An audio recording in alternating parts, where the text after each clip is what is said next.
Ever been in love? Well, you're not alone. This is a program about love. I love you truly. No, not that kind. Young love.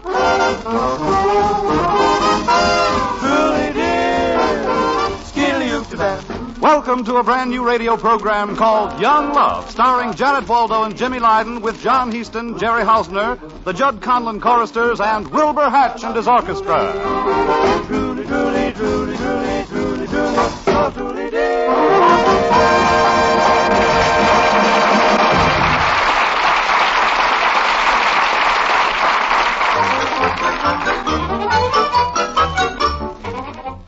Professor Mitchell. Hi, Sally. Hiya, Mitch. Hi, Casanova. Still going with that redhead? Nope, it's a blonde now. New girl? New hair. You see the things you can learn at a university? Every day, I learn more from the students here than they learn from me. Just sitting here on a bench, watching the student body stretch itself. How do you like our campus? Midwestern University. Through these portals pass the beefiest football players in the world. We have a few classes here, too. That's where I come in. Now, don't get me wrong, I'm not Mr. Chips.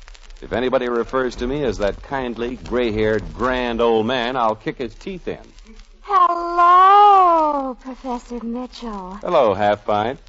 What a quart of milk she'll make someday. Hello, Mitch. Oh, hi, Einstein. Well, what's the matter with you? Did you get a bad goldfish for breakfast?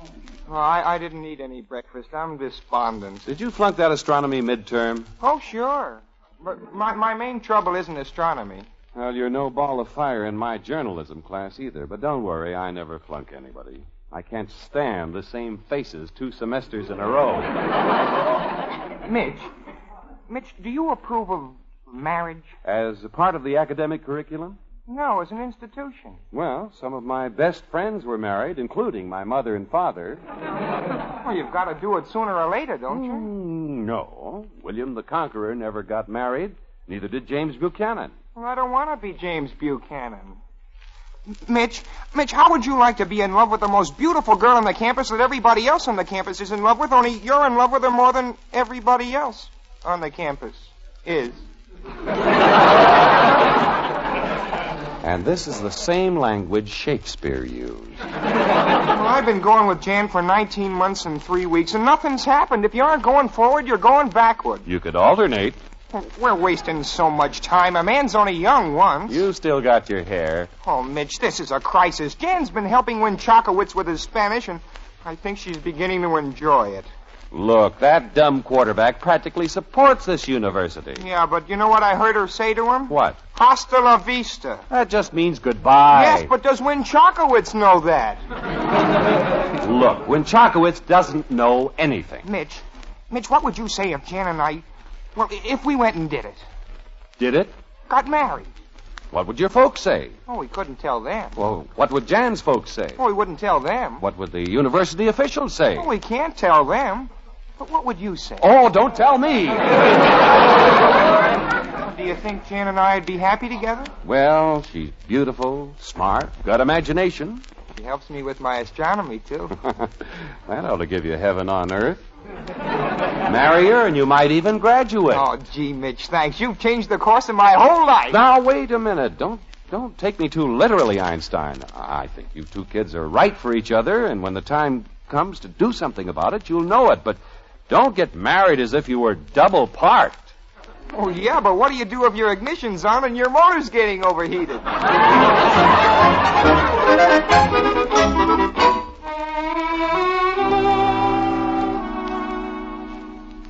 What'd he say? What did Mitch say? No, let me see if I can remember exactly, word for word. He said, Jimmy, she's beautiful.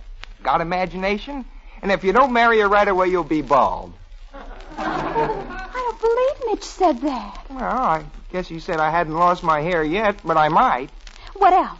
Oh, he said there were only 2 people in all of history who didn't get married, William the Conqueror and Grover Cleveland.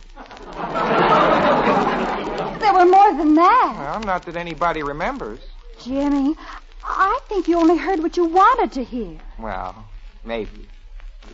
I'll tell you this, though. Mitch completely approves of marriage. His family's been doing it for generations. Then I wonder why Mitch is still a bachelor. I wonder why he never got married. I don't know. He was in love once, when he was in college. He was? I'm sure of it. They were undergraduates, just like us. They'd been going together for a long time. 19 months and 3 weeks. And Mitch loved her, and she loved him, and there was no happiness for them except when they were together. Yeah. And they wanted to get married more than anything in the whole world. Yeah. But they decided to be sensible. An old professor on the campus told them to wait, not to get married until after graduation, so they didn't do it. They started to drift apart. No. Yes. She started having dates with upperclassmen, and a wall began to rise up between them. No. He fought against it. Mitch fought against it and struggled. But it was a losing battle. He had his opportunity, and he let it slip by. And he lost the one great love of his life. No, I hate myself. Poor Mitch. And he doesn't want the same thing to happen to us. He doesn't want us to repeat the tragedy of his life. Jan, we gotta get married. Now, right now. We can't wait till after I graduate. It's too risky. Well, Jimmy, how about my scholarship? It's only for single women. Well, nobody will know we're married. We can keep it quiet. Oh, there isn't time, Jimmy, with all my dorm activities and working after school and classes and Winchakowitz. What about Winchakowitz? Well, he's got to pass Spanish. And it takes so long to get the words through to him. Well, let somebody else get the words through to him. Oh, but I'm proud to help him. He's the greatest passing wizard in football history. Yeah, just so he makes his passes on the football field. Nothing like that. I'm helping Winchakowitz because I like him. How can you like a guy who hasn't got a vowel in his whole name? Oh, Jimmy, I don't like to fight with you. Well, if we got married, we wouldn't have anything to fight about. Oh, Jimmy, wouldn't it be wonderful to be married? I'll love you all my life, Jan. Honest, I will. I guess you must love me, too, or you wouldn't have put up with me for 19 months and 3 weeks. Oh, I do, Jimmy. I love you very much.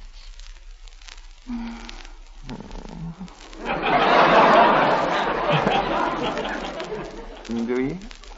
Mm-hmm. I love you very, very, very much. Why? What? Why do you love me? Analyze it. Dissect it. Well, you can't put romance through a meat slicer. Why do you love me? Oh, of course you're so homely and old and bad-tempered and dumb. Flattery will get you no place, Mr. Lewis. Jimmy, are we being awfully foolish talking like this? No. Mitch said we'd know it when the right time came, and this is the right time. I know. I can feel it. Well, how do you go about getting married? Well, it can't be terribly difficult. People with no education whatsoever do it every day. You've got to get a church. Well, not necessarily. In the movies, it's usually done by a justice of the peace. Yes. An old man with snow white hair.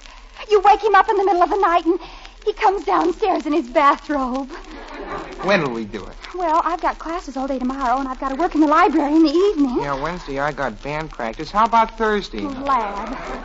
And there's a dorm committee meeting. Well, I've got chapter meeting at the fraternity house. Friday, I tutor Winchakowitz. That settles it. Jan, we've got 2 hours now. We may not get another 2 hours off until Christmas vacation. Do it right now? Before dinner? Well, sure, we can drive up to Centerville and find a justice of the peace and polish the whole thing off in one afternoon. Don't you have to get ready? A girl's got to get ready. Why? What for? Well, you look better in a sweater and a skirt than any other girl looks in lace and diamonds. Well, what do we tell people? Well, we won't. Oh, wait a minute. You've never proposed to me. Yes, I have. Not really saying the words exactly. Will you marry me? Yes. Okay, let's go. Okay. Oh, Wait a minute. Oh, what's the matter? Well, maybe I'm not good enough for you. Oh, Jimmy. Oh, you're the best person in the world, and I think you're wonderful and handsome. Okay, I'm sore. Let's go.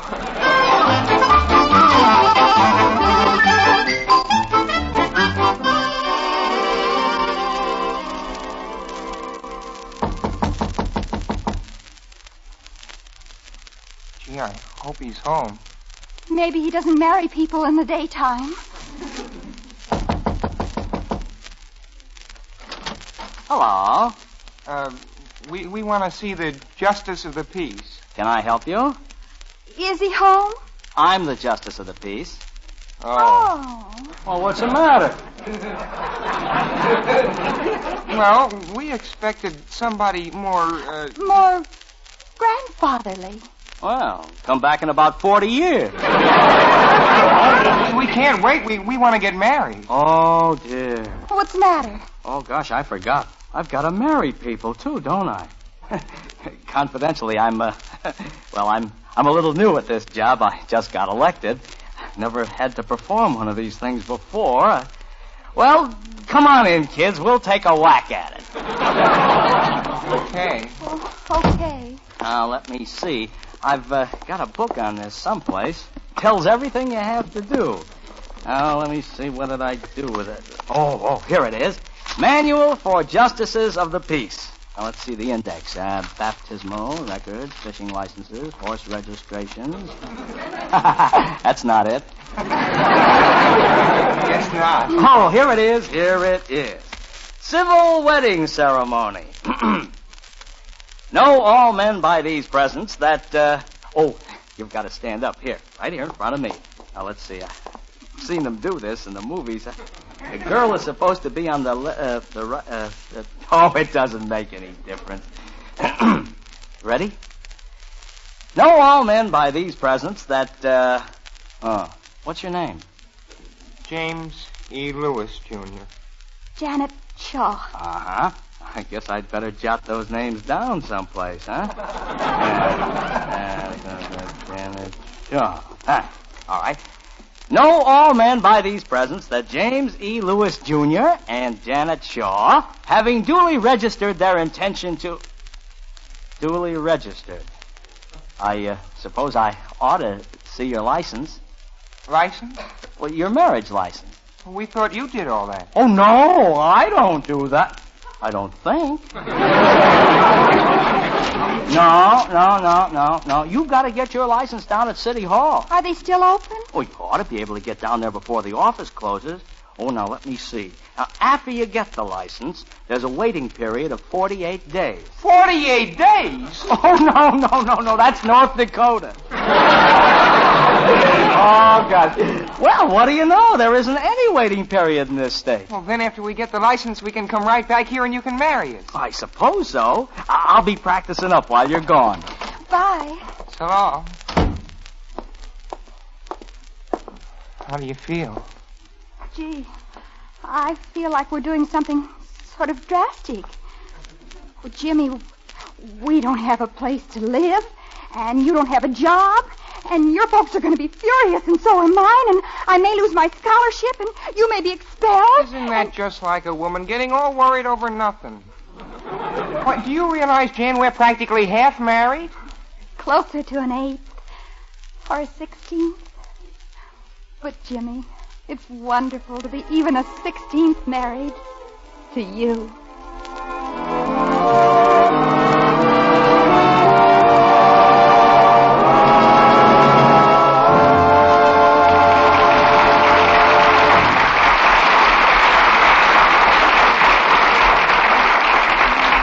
For the young and heart of all ages, here's a way to keep your future as bright as today.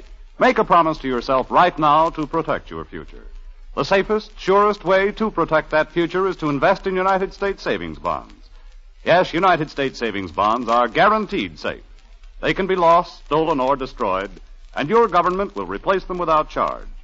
For every $3 you invest, you get back 4 in just 10 years.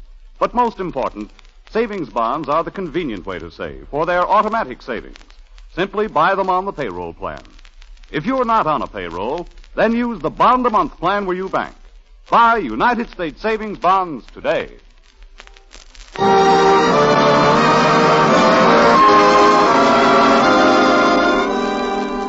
And now back to Janet and Jimmy and the second act of Young Love.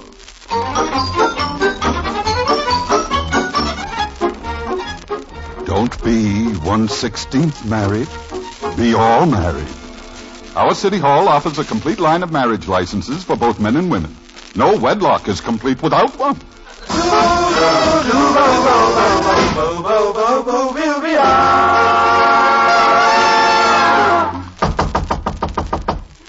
Don't lose it. I've never lost a marriage license yet. Yes? We got it. Fine. Come on in. Oh, here's the license. So this is what they look like. Well, let's go on from where we left off. Now, stand up right here, just like you did before. Hey, what's that you're carrying? A geranium. Hot. What's it for? Well, we couldn't find a flower shop, so we stopped and got this at a nursery. It was all they had, except for lawn seed and fertilizer. And a girl's gotta have flowers for a wedding. Well, just be careful where you throw your bridal bouquet. All right, now let's have another whirl at it, huh? Know all men by these presents that James E. Lewis, Jr. and Janet Shaw, having duly registered their intention to unite in wedlock, herewith give and pledge their troth before these witnesses.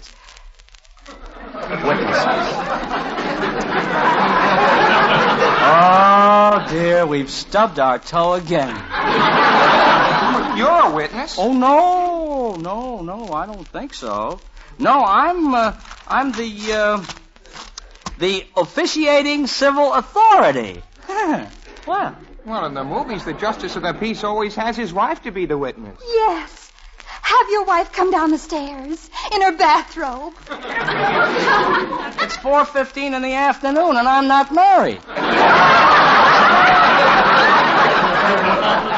Who'll we get? Mitch? Yeah, Mitch. We'll get back to the campus and get a witness. We'll be back just as fast as we can, and you can finish the ceremony. I'll keep my finger on the place. Oh, and would you mind holding my geranium?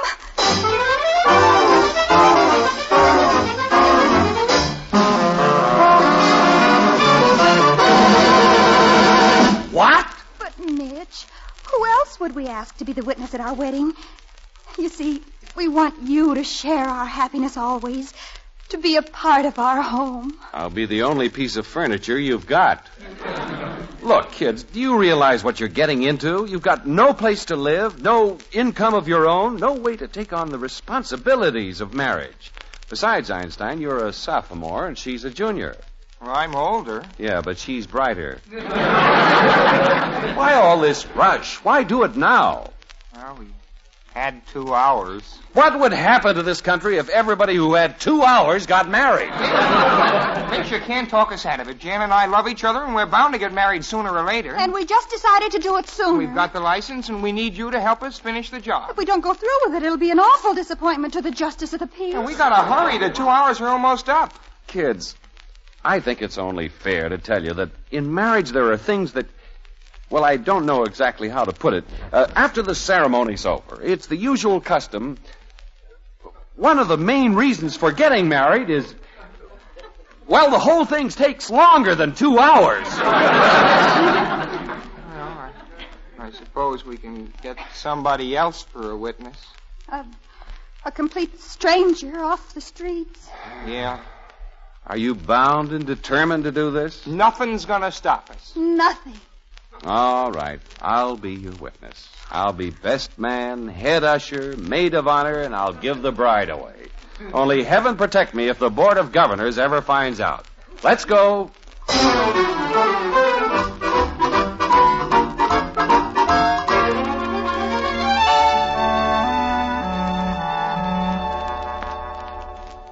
Well, here we go again. Know all men by these presents that James E. Lewis, Jr. and Janet Shaw, having duly registered their intention to unite in wedlock, herewith give and pledge their troth before these witnesses, each to the other. Hold my hand, Jimmy. Yeah. to have and to hold from this day forward, for better, for worse, for richer, for poorer, in sickness and in health, to love and to cherish till death do them part. If any person objects to the solemnization of this marriage, let him speak now or forever hold his peace.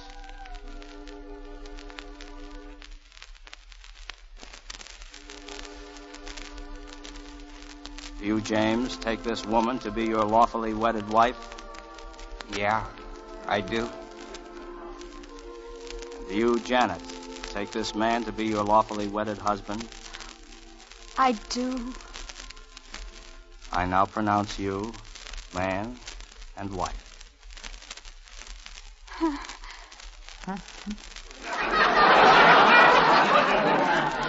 Well, Einstein, kiss the missus.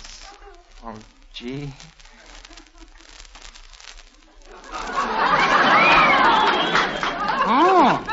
Well, it looks like it took.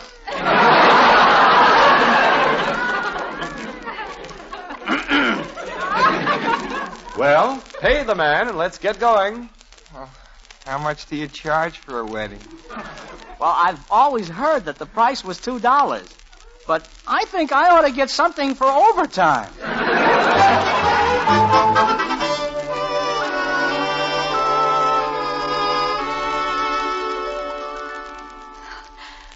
I've always dreamed of the day when I'd be married and be sitting with my wonderful husband, and the two of us would look in each other's eyes and we'd dine together for the first time. Yeah. It's too bad Mitch couldn't join us for our wedding dinner. Oh, it's more romantic to be alone. What'll it be, chumps? A peanut butter sandwich and a Coke. How about you, buddy?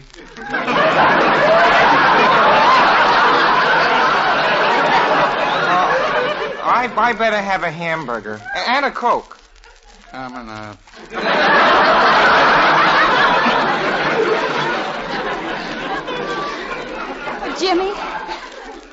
Jimmy, from now until the day I die, I'm going to feel romantic about Rexall.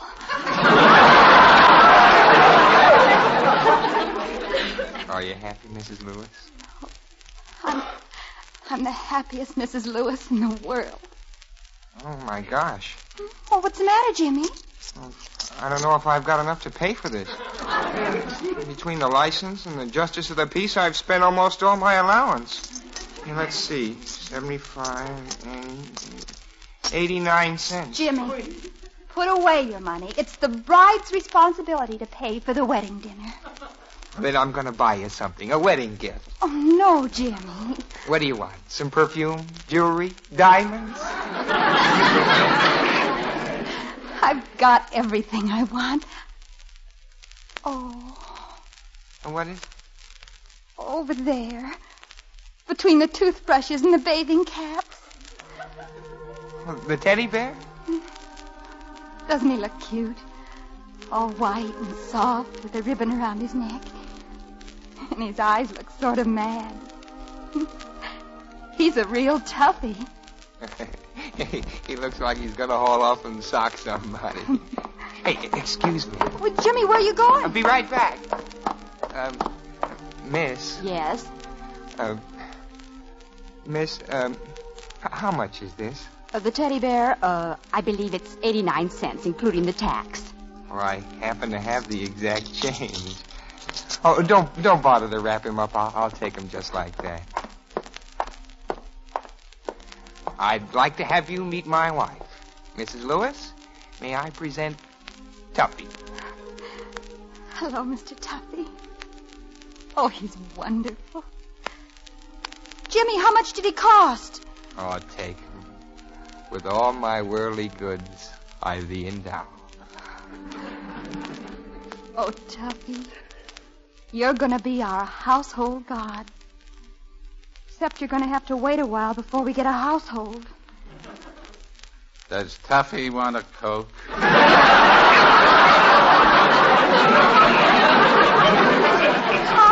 Oh, no, he doesn't wouldn't want a thing. He can't afford it. Yeah, well, if you'll come back from Toyland for a minute, you'll notice your food's here. Oh, thanks. Oh, this is a very nice peanut butter sandwich, Jimmy. It's the prettiest peanut butter sandwich I've ever seen.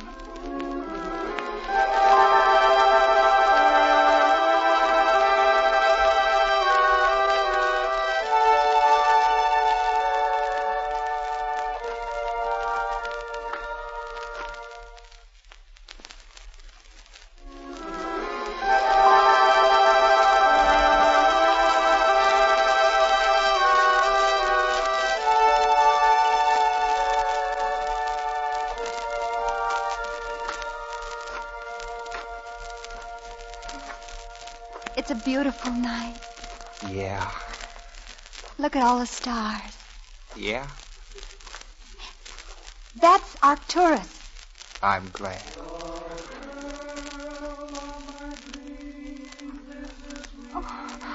The Sigma Chi's are out serenading tonight. Yeah, they pledged a new tenor. Jan, where are we going? I don't know. Oh, where are we walking to? I've got to be back at the dorm by 10 o'clock. Oh, but we ought to be... well, do you have to go back to the dorm? I'll be expelled if I don't. Oh, we could explain to the dorm supervisor how it is. I don't think Mrs. Gilly would understand. Yeah, there wouldn't be very much privacy at the fraternity house. Oh, Jan. Jan, are we crazy? Is this an awful thing we've done? Sure. Well, it's crazy, I guess, but if people got married because it was logical and sensible, nobody'd ever get married. You do what you have to do because you're in love. It's crazy, but it's right.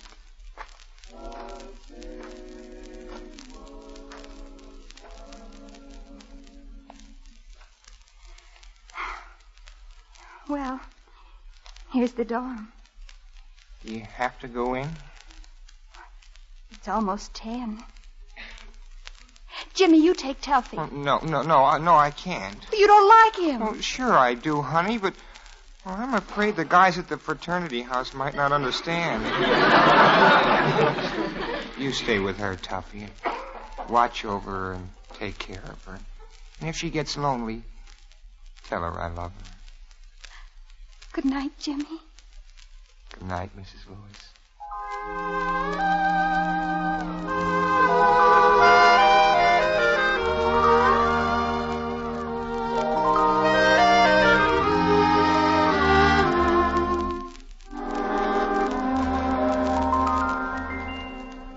Jimmy, this is a fine time to get back to the fraternity. Where you been all day?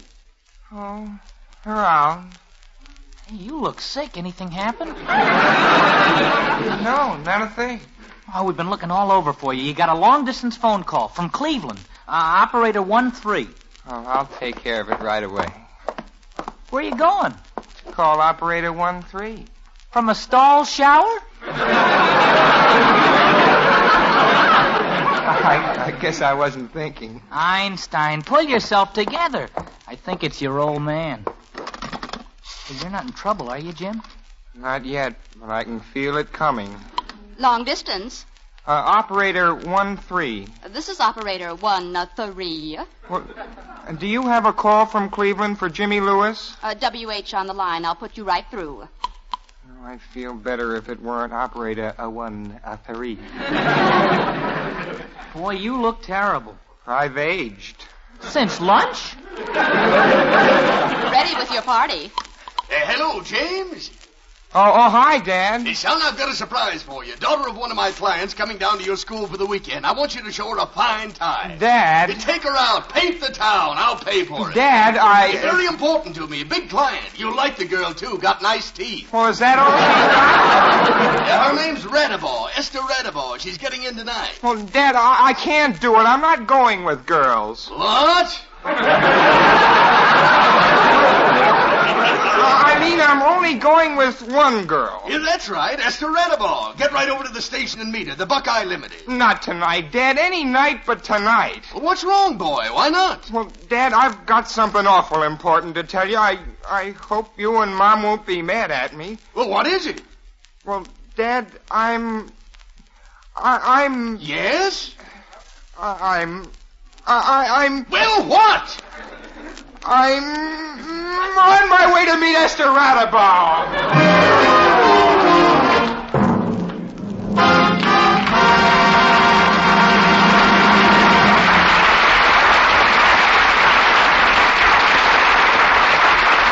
You're listening to the new CBS college story, Young Love. We're going back to the campus of Midwestern University in just a moment. But first, may we remind you to protect the things you own with United States savings bonds.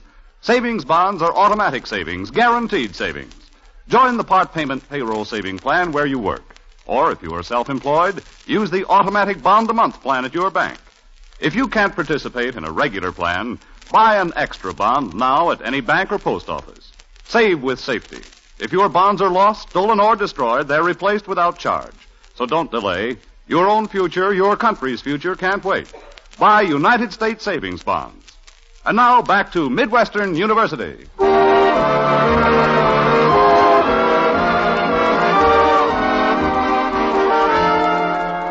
Members of the faculty committee, statistics show that marriages among undergraduates is not conducive to the highest academic attainments. Therefore, we're forming a special faculty committee to curb marriage on the campus at Midwestern. Professor Mitchell. Yes? Because of your rather unique relationship with the members of the student body, I'm appointing you as chairman of this committee to discourage marriage. Will you take the chair? Fellow faculty members, I deserve the chair.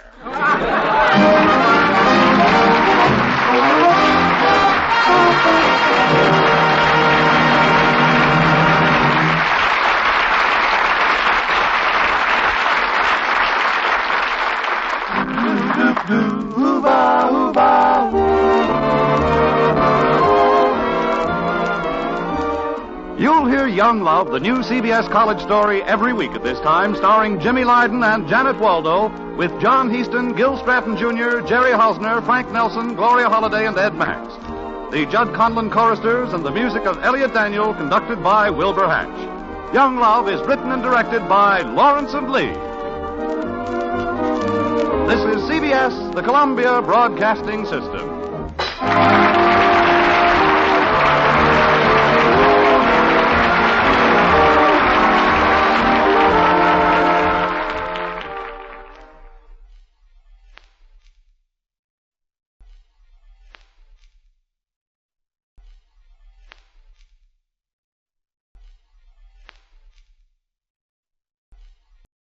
Arthur Godfrey, who usually comes around with his talent scouts about this time on Monday, is off on a summer holiday. He'll be back with us 6 weeks from tonight, on August 29th. Love is simple, perfectly simple. Boy meets girl, girl meets boy, then... come to think about it, it's pretty darn complicated. This is a program about love. I love you truly. No, not that kind. Young love. Oh! Julie dear, Welcome to Young Love, starring Janet Waldo and Jimmy Lydon, with John Heaston, the Judd Conlon choristers, and Wilbur Hatch and his orchestra. I love you truly, truly, truly, truly, truly, truly, truly, so truly dear.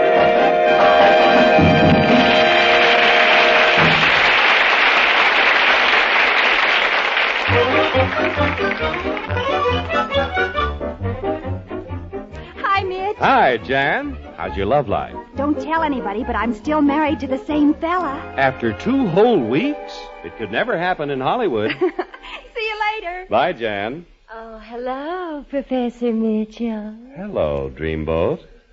What a moonlight cruise she'll make someday. Hi, you, Mitch. Hi, Larry. Hey, you just forgot an old Midwestern tradition. Huh? What's the idea of walking past the founder's statue without tossing a penny in his hat? Oh, I'm sorry, Mitch. There. Hey, I wonder what they do with those pennies. They pay the faculty. What am I laughing at? Well, there's a typical scene outdoors on our campus. Now, how would you like to take a look indoors? You know, we have a few classes here, too. Let's go in the journalism building and catch one of the lectures. Well, so much for art in journalism. Sometimes we think of art as something See that good-looking, personable, well-groomed, young professor on the podium? That's the most popular professor on the campus. Me. Who were the great artists of poetry? Shakespeare? Browning? Shelley? Oh, Mitchell, you're hot as a pistol. They were just the good songsmiths of their time. Listen to that kid ad lib. Their modern-day counterparts are Oscar Hammerstein and Johnny Mercer and Nature Boy. I tell you, I'm the Georgie Jessel of the journalism school. Wait a minute, students. Wait a minute. Hold it. The junior class has asked me to remind you that there are still tickets available for the annual Sweetheart Dance Saturday night. Dismissed. Mitch. Oh, hi, Jimmy. Mitch, I'm in trouble. Well, that's a fairly normal condition in your life, Einstein. What's the problem this time? Well, it's pretty rough being secretly married. Everybody on the campus wants a date with my wife because she's so doggone beautiful. Maybe you could ugly her up a little. Oh, I wouldn't change a thing about Janet. She's perfect. She probably feels the same way about you. Well, she does. She's crazy. I'm a slob. I don't suppose you could tell everybody the truth. Oh, Janet'd lose her scholarship, and my dad would send me someplace like Siberia. Got good schools out there. By the way, I have an idea. Why don't you two announce your engagement? Announce my engagement? To my wife? Well, I'll admit it's backwards. First you're married, then you're engaged. Someday you may even get to be good friends.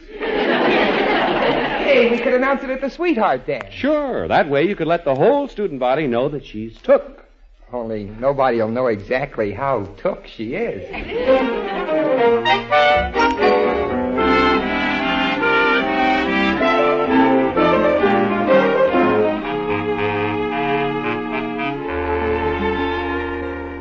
Larry, even though you're my roommate, I can't let you have a date with with my girl, Jan. Well, it's a free country. Who are you, Mussolini or something? Larry, I'm going to let you in on a secret. Jan and I are planning to announce our engagement. No. Yeah, at the dance Saturday night. I hope you're kidding. Well, why should I kid about a serious thing like that? Well, you don't think for 1 minute that you and Janet would ever be happy together. Well, why not? Well, you're completely different. She's beautiful and smart and talented and attractive. And you're... Yeah? Well, you're completely different. Thanks. Have you ever heard that opposites attract? Well, I've heard that. And boy, it sure is true in your case. Don't try to discourage me. Gee, I had no idea that you and Jan were getting so thick. Larry, no matter how thick you think we've been getting, we're even thicker than you think we've been getting thicker than. Yeah. Well, I'll be a sport. Congratulations, pal. I hope you accomplished the impossible. Larry, sometimes I think you don't have a very high idea of me. To be perfectly frank, if I was a girl, you're the last person in the world I'd think of marrying. If you were a girl, you'd better grab anything you could get. Hey, Einstein, in all this romantic excitement, I forgot to tell you. There's a telegram for you. Oh, no. Well, it might be good news. It might be, but it never is. Well, go ahead, open it. Well, what's it say? Jimmy, what you looking like that for? Was there an accident? Your dad lost all his money? Somebody died? Oh, worse than that. Worse than any of those things. I gotta go and see Jan right away.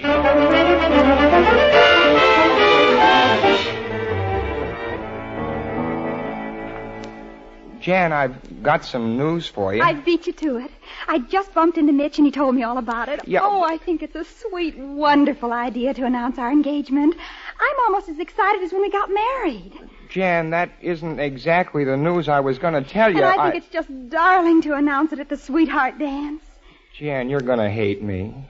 Just before we're engaged? Don't be silly. You're going to loathe and detest me. Jimmy, engaged people always love each other. Loathing and detesting is strictly for old married people. We're that, too. Oh, I can't wait until Saturday night.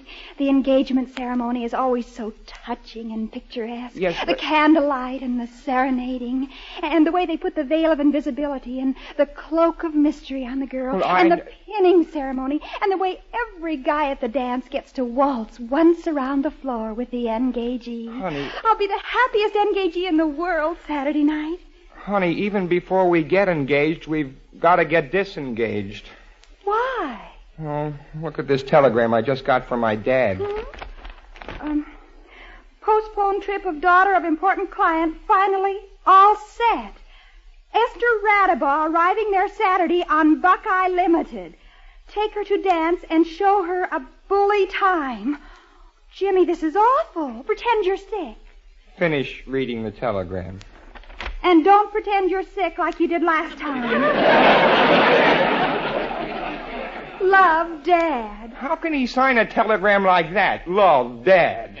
Well, you've got to tell him you won't do it. Oh, you don't know my dad. Just put your foot down. Tell him no. Honey, you just don't put your foot down on my father. In our family, he has the exclusive rights to the word no. Why would your dad do a thing like this to you? Well, you see, my dad has all these clients, and they have all these daughters. What if Esther Radabaugh is ravishingly beautiful? How can anybody be ravishing with a name like Esther Radabaugh? Judy Garland's real name is Frances Gum. What am I going to do?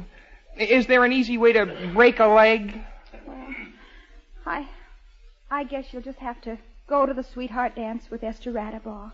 Well, a man can't stand up his own wife. Jimmy, don't worry about it. Esther Radabaugh might be a real nice girl. And the two of you could have a wonderful time. Well, how can you be so darn nice about it? Be mad, get furious, throw something at me. But I'm not mad at you, Jimmy. It's nothing you can help. Isn't that just like a woman? If it was a little thing, she'd raise the roof. But when I have to be a real schnook, she acts like Joan of Arc.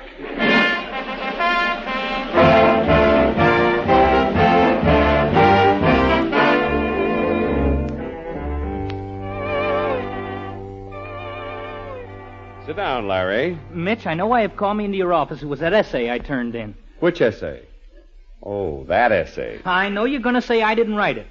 Well, I've only got one answer for you. I didn't. Oh? I admit it. I didn't write a word of it. I got busy, so I went to a very close friend of mine and hired him to write it for me. A very close friend, huh? Yeah. I didn't know you were so chummy with Ralph Waldo Emerson. You mean that essay was stolen from Emerson? I'm going to murder the guy I bought it from, the dirty crook. Well, at least get your money back. But, Larry, that's not why I called you in. Now, I believe you're pretty close to Jimmy and Jan, aren't you? Well, I'm a little too close to Jimmy and not quite close enough to Jan. Larry, tell me something about Jimmy and Jan. Do you know anything secret about the two of them? Yeah. What? They're about to get engaged. No. Yeah. Well, I heard the same rumor. Now, you know how much I think of those kids. Tell me, isn't there some kind of fancy ceremony that the fraternities whip up for engagements at the sweetheart dance? Oh, yeah. It's a very impressive mishmash. Candlelight and everybody singing themselves hoarse. They throw a big veil over the dame and everybody dances with her. It's a big opera. I didn't know you had that sentimental streak. Well, look, Larry, I want these two kids to get the full treatment of the sweetheart dance. The works. Tell the gang to make this the loveliest and most impressive engagement ceremony they ever put on. Don't worry, Mitch, we're with you. I'll pass the word to the whole campus. When Jimmy and his date walk through that door into the dance Saturday night, we'll make it the most unforgettable night of their lives.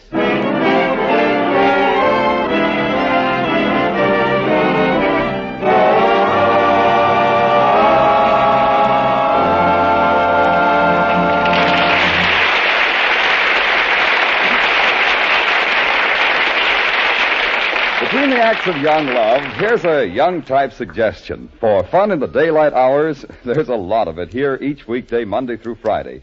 A fellow by the name of Arthur Godfrey does a program. Red-headed, completely uninhibited fella, reads commercials backwards, that sort of thing. Somehow makes a lot of sense, too. He also has a good band and some fine singers along. Lad by the name of Bill Lawrence sings. So do some other lads, call themselves the Mariners.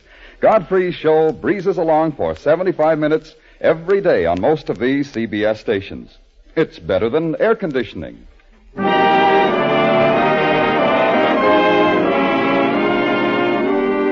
Now back to Jan and Jimmy and the second act of Young Love. Down by the station early in the evening, see the little sophomore looking so forlorn. Down by the station early in the evening, down by the station early in the evening, see the little sophomore looking so forlorn. Buckeye Limited arriving on track number 1. Train is the Buckeye Limited. Maybe she missed the train. Maybe she got sick. Maybe they dropped her off with the mail bags at Bucyrus. Excuse me. I'm looking for a young man named James E. Lewis, Jr. I'm Jimmy Lewis. I just knew you were he. Esther Radabaugh, I presume? How did you recognize me?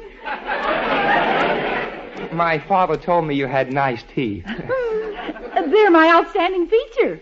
Yes, they certainly are. I'd recognize your teeth a mile away. Oh, it was very gracious of you to insist that I come down for the sweetheart dance. Oh, your father just said that you insisted and insisted, so I couldn't disappoint you, although it was necessary for me to cancel several previous engagements. Well, I had to cancel an engagement myself. Now, I'll bet you thought I was going to be an old stick in the mud. I know what you boys expect on blind dates, and I'll bet you really got a shock when you saw me. I'm still tingling. Oh, what you said. Now, of course, I know I'm not glamorous in the conventional way. I made up my mind a long time ago not to try to compete with the Betty Grables and the Hedy Lamars. Well, that was probably a wise decision.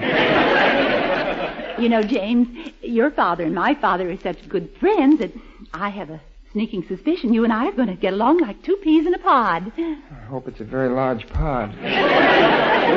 All the way down on the train, I was nervous for fear you wouldn't be my type, but do you want to know something confidentially? The minute I saw you, I knew you were just exactly my type. Well, when you get to know me better, I can be quite objectionable. Oh, I'll never believe it. We're simpatico. Our vibrations just meet and mingle. We're right on the same wavelength. What are you? What am I, what? What's your sign? I'll bet just anything you're Pisces, the fish. I feel a little like one tonight. Oh, I bet you can't guess what I am. Taurus, the bull. And you know what a Pisces always does to a Taurus. I can imagine. Oh, don't fight it. It's useless, James. If the stars are drawing us together, just relax and enjoy it. Yeah. Now you have to tell me, what should I wear to the dance? Oh, a dress? Do you like a bare midriff on girls? Well, better than on boys. I think I'll surprise you. Well, I'm prepared for anything. Well, can I take you to your hotel? Oh, thank you, James. I would like to pretty up a little.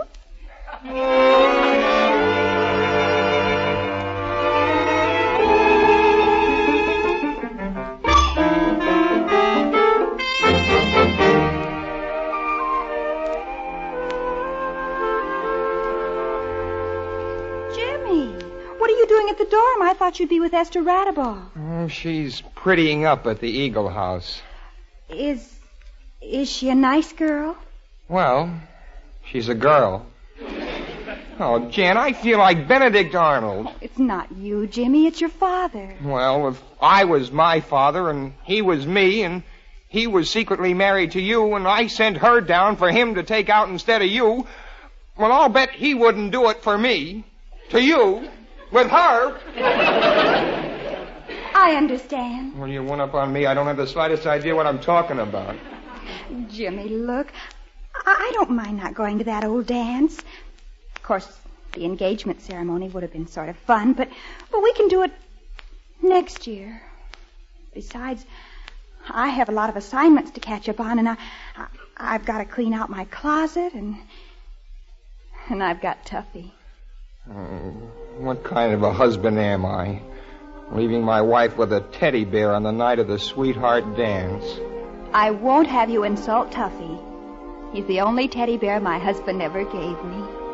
Oh, Jim. Furthermore, he's very cuddly, and he dances almost as well as you do. This I can believe.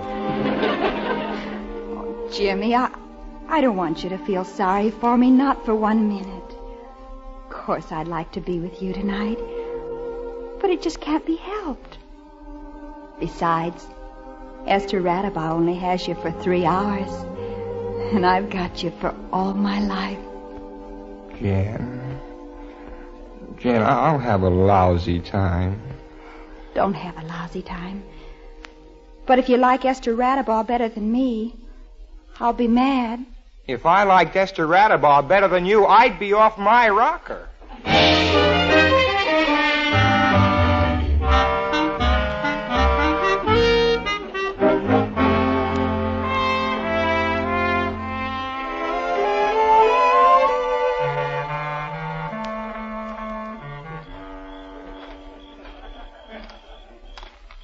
You didn't say anything about the way I look.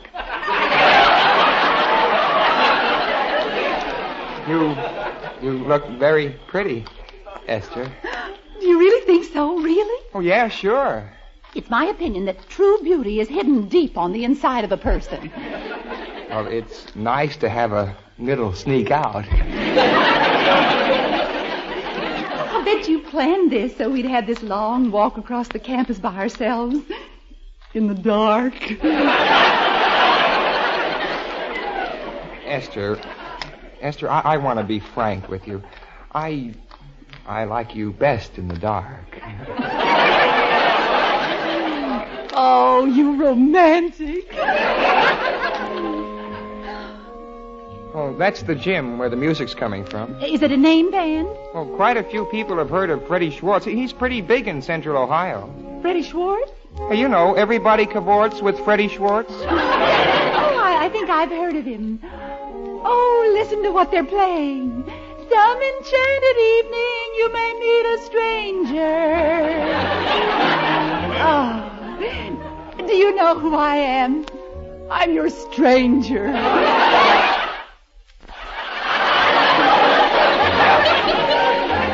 From now on, this is going to be our song. Oh, one thing. Now, about dancing. I've been taking lessons. And I want to know right off the bat, are you the step, step, slide type of dancer? Or do you prefer slide, slide, step? Well, Esther, I'll leave it pretty much up to you. When you want to slide, and I'll just slide along with you. Oh, you're such a gentleman.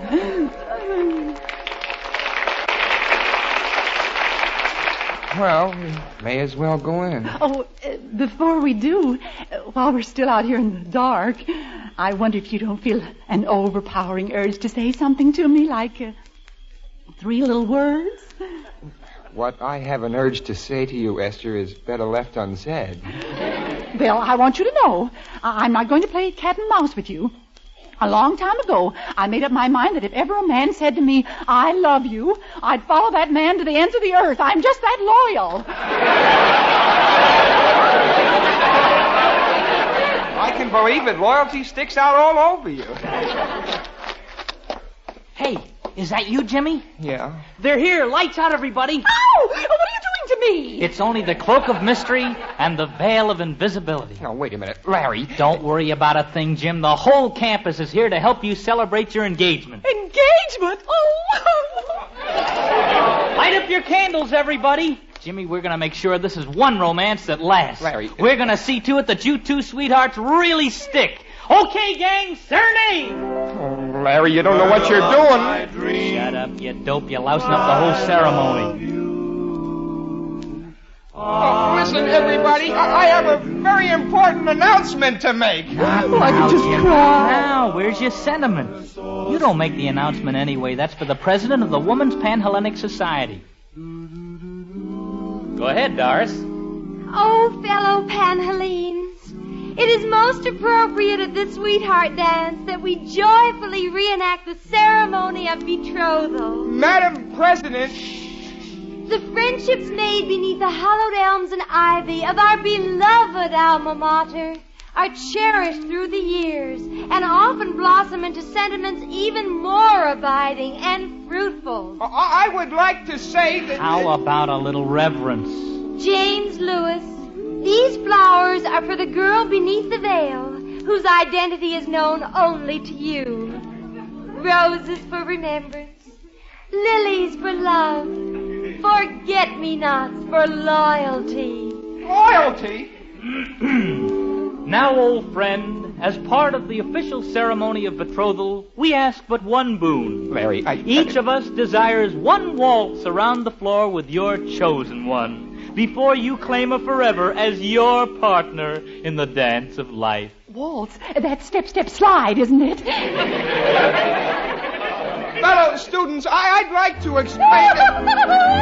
I gotta tell you, Larry, Mitch, somebody listen to me!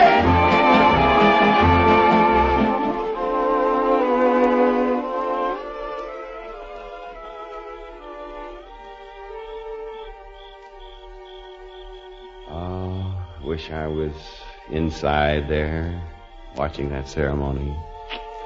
Those two kids must be getting the thrill of their lives. Gee. Who's that? Oh, hello, Mitch. Jan. Did you come over here to listen to the music? Jan, what are you doing out here? I was lonesome at the dorm, so I thought I'd just walk over. But if you're out here, who's that in there getting engaged to your husband? Getting engaged? Yeah. Esther Radabaugh? That siren! She wouldn't dare. They're going through the whole engagement ceremony, candlelight and everything. You know what that is? It's bigamy. Oh, it never occurred to me that your own husband wouldn't take his own wife to the sweetheart dance. Mitch, we've got to rescue him. Oh, I got him into this. I'll get him out somehow. Oh, me and my big fat sentiment.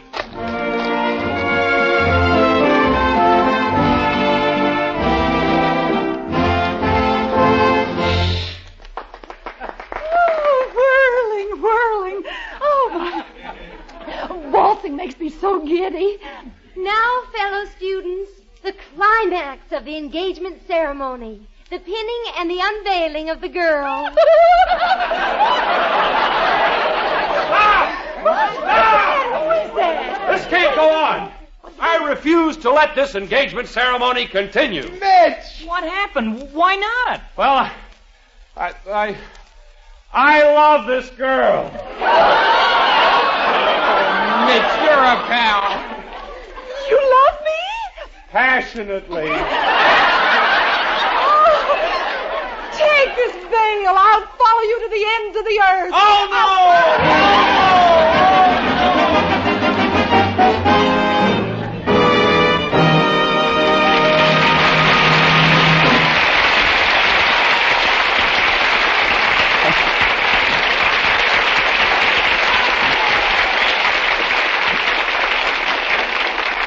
We'll rejoin Jan and Jimmy in just a moment.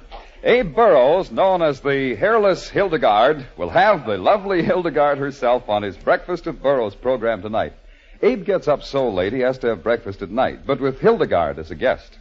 Breakfast with Burrows will be right on time this Monday night, following the latest hilarious adventure of Joan Davis in her new department store job.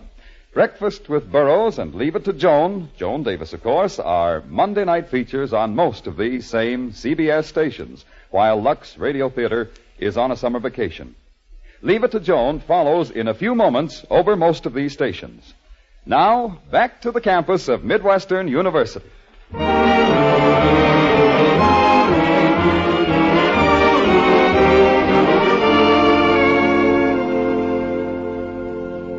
Jan.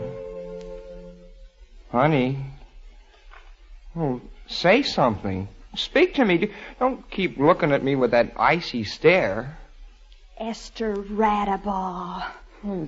What have I done? I didn't even get engaged to her. Esther Radabaugh. Oh, all the time she was here, you acted like Joan of Arc. Now she's gone, you treat me like I had the Black Plague. James E. Lewis, Jr., I hate you. Well, why? Well, why are you mad at me? I'm mad at you because Esther Radabaugh had a good time. Oh, it's not my fault. I tried to make her as miserable as I was. What if your dad sends her down again? Well... Jimmy, you've got to educate your folks. Parents shouldn't get their own way all the time. You'll spoil them. Look, honey, Esther Radabaugh's back in Cleveland. Mitch put her on the train himself. How did he ever get rid of her? Oh, he told her how much money he makes a year. Well, just so it never happens again, Jimmy. I won't have relatives meddling with our marriage just because they don't know about it. Jan, are you out there? What is it? Telephone, long distance. Oh, something awful must have happened. Oh, hello? Oh, hello, Mother. What's wrong? Who? You're what? But Mother, you can't. I don't care how eligible he is. Mother, hand-painted ties do not make a husband. He's already on his way, ties and all. What happened? Jonathan Shackleton III is coming down to have a date with me. What? Jimmy, now it's your turn to be Joan of Arc.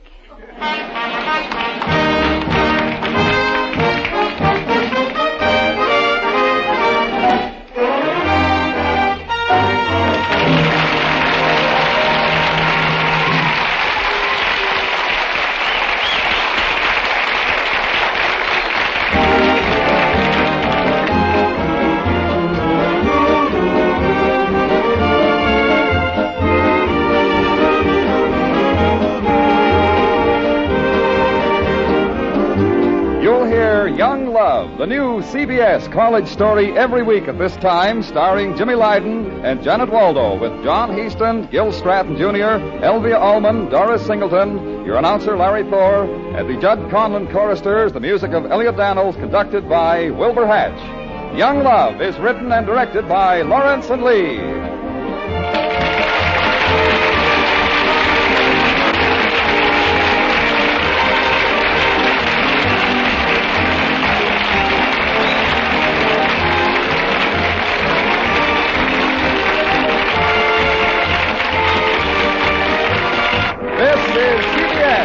The Columbia Broadcasting System.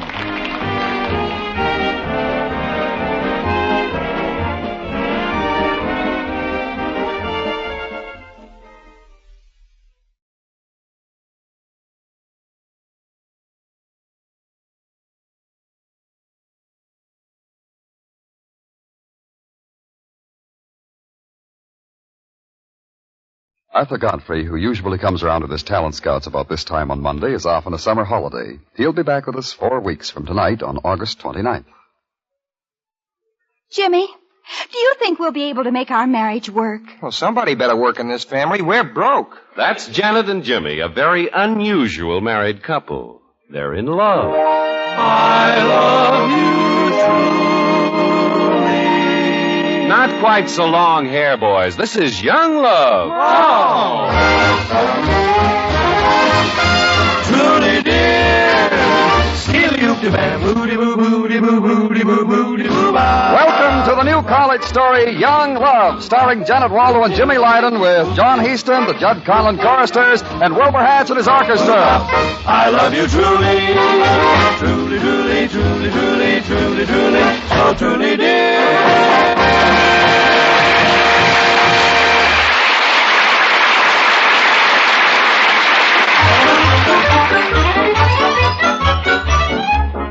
Hey, Jan, my dad's coming down to the campus this weekend. No. Yeah, it's Alumni Day, and Dad never misses his class reunion. Oh, I'm scared to meet him. Is he nice? Well, as fathers go, I guess he's nice.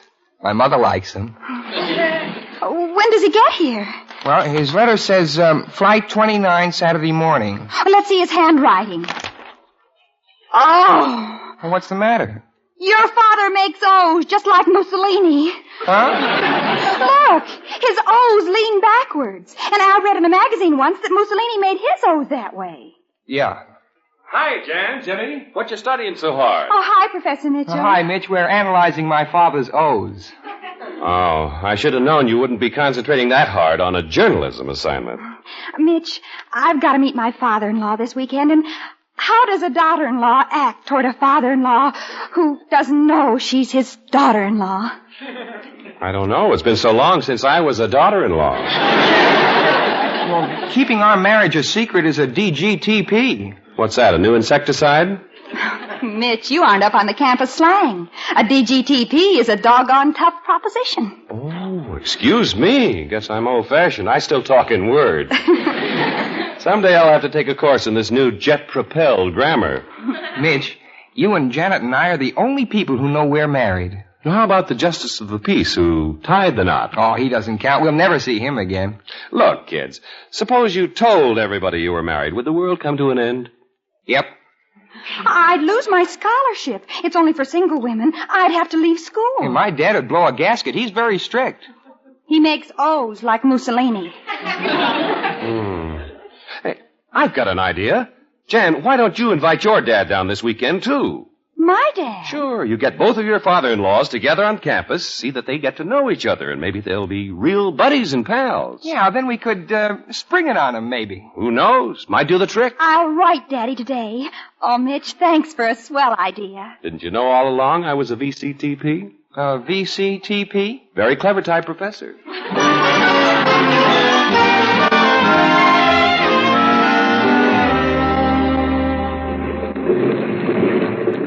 Announcing the arrival of southbound flight number 29, now unloading at gate number 4. Here they come. Oh, what does your father look like? Oh, I don't know. He just looks like an ordinary father. Jimmy! Oh, and there he is. Hello, Dad. How are you, son? You're looking fit as a trooper. Oh, feel fine, Dad. I want you to meet a friend How are of your mine. studies coming? Not flunking anything, huh? Well, only astronomy. Good. Dad... Never could see any use to astronomy anyhow. Well, Dad, I want you to... Say, it is good to get back to my old stamping ground again. Makes me feel like a college boy. Happiest days of my life were spent here, son. Let's lift again the Dad. foaming stein to old Midwestern. Dad, We are born. Dad, this is Janet Shaw. Who? Janet Shaw. Sure. I know some Shaws. You do? Is your family in natural gas? I don't think so. Daddy's a railroad man. The railroads. Thing of the past. Did you have a nice flight, Dad? Oh, beautiful flight. We went through 4 thunderstorms. Everybody on the plane got sick, and I was sitting next to a 10-weeks-old brat that bawled all the way. Only way to travel. Well, we better go out in front and claim your luggage. Ah, son, it certainly is good to get away from the office for a weekend. I tell you, I'm a martyr to the real estate business, a martyr. What's this girl following us for? Well, she's with me. She's a friend of mine. Do you mind? No, you can tag along, kid, if you want to. James, they're throwing me to the lions, that's what they're doing. Did you ever hear of the Women's Civic Betterment League? I don't think so. I wish I'd never heard of them. Calling me a swindler, trying to drive me out of business, just because my new real estate development is a little bit swampy. Oh. That's too bad. Yeah, but they don't know the kind of a man they're up against. I have not yet begun to fight. No. Take it easy, Dad. You're going to lick him. You bet I am. Women's Civic Betterment League. This is just what I need to get out with the boys tonight. James, you're going to have dinner tonight at the Alpine Cave. By the way, do you remember June Plocher? June Plocher? Oh, she remembers you. Tubby Plocher's daughter. James here used to play house with her when he was just a mite. Really? Yeah, the little girl who lived next door to us. Yeah, well, she's not such a little girl now. She asked extra special to be remembered to you, James. That girl sure has blossomed out. She's Tubby all over again. Folks have got money, too. What does your father do with the railroads, miss? He was a dispatcher, but he's retired. And I weigh 105 pounds with my shoes on. Excuse me. Jan! I'll see you later. Dad, you hurt her feelings. What'd I say? Say, you aren't seriously interested in that girl, are you, James? Well, I like her. She's skinny. I tell you, son, find a girl you can hang on to. Like Tubby Proach's daughter. Why, if this girl turned sideways, you wouldn't even know she was there. Yeah, but Dad... What do you see in this girl? Well, I think she's beautiful. Not enough to her to be beautiful. She'd blow away in a stiff breeze. Find yourself a healthy girl. That's what you want? Health. Janet is smart. Smart? Uh-oh. Steer clear of the smart one, son. If there's one thing you don't want in a woman, it's brains.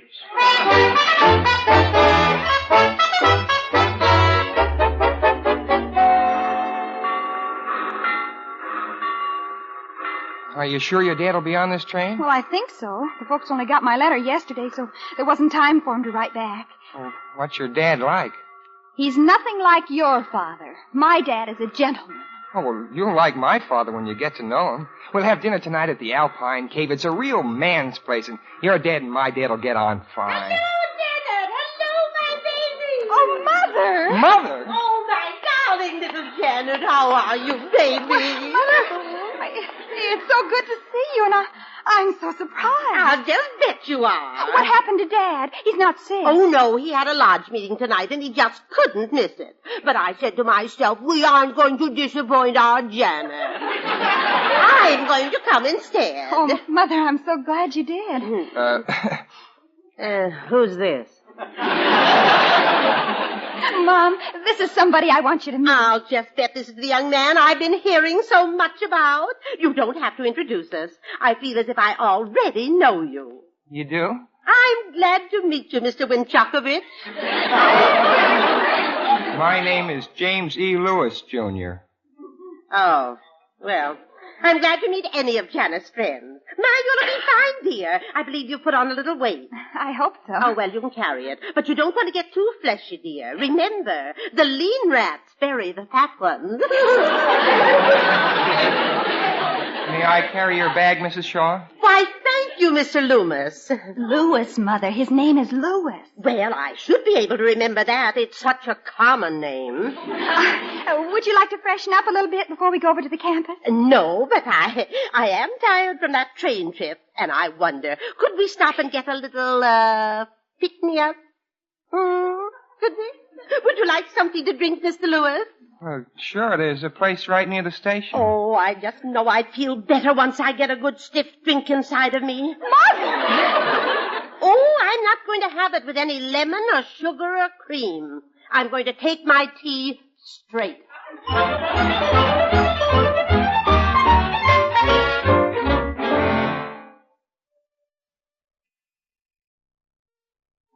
Another cup of tea, Mr. Lucas? Mother, Jimmy's name is Lewis. You've got to remember that. You have no idea how important it is. Oh, yes, I do. I know that you two are thinking of each other as more than just casual acquaintances. Yeah, we are. But before two young people can think seriously about one another, we must know, are you right for each other? We must analyze it emotionally, psychologically, and by tea leaves. By tea leaves? Oh, you've no idea how coming events cast their tea leaves before. Now, let me have both your teacups. Do you really believe in these things, Mrs. Shaw? Oh, my, yes. I married Mr. Shaw entirely on account of his tea leaves. Oh, yeah, the darlingest tea leaves you ever saw. Cups, please. Now, let me see. What have we here? Oh, my. Ooh. Oh. It's pretty interesting, huh? I can read it like a printed page. What does it say, Mother? A warning. You two children could never possibly be married to each other. Are you sure? Your tea leaves are just lying there screaming, no, no, no!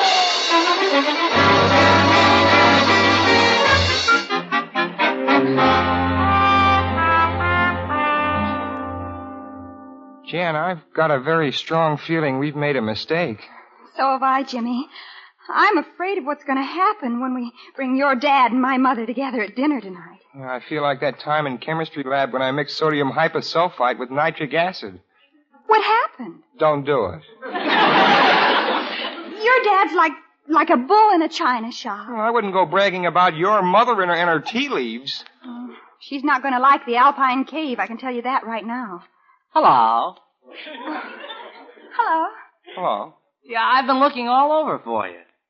You have? Yeah, I've been asking everybody on the campus, where's the residence of Mr. and Mrs. James E. Lewis? Oh, no. And they just look at me as if I'm crazy. Oh, how did you, what? Who are you? Well, don't you remember, honey? I married you. Huh? You're the justice of the peace. Oh, from Circleville. I guess you didn't recognize me in these two-tone shoes. I'm on vacation. Oh, that's nice. Yes, I just came down to see how things were going. You see, you two are the first couple I ever married, and I wanted to see if it really took. Are you happy? Yeah. We're happy. Still just the two of you. Oh, of course there's just the two of you.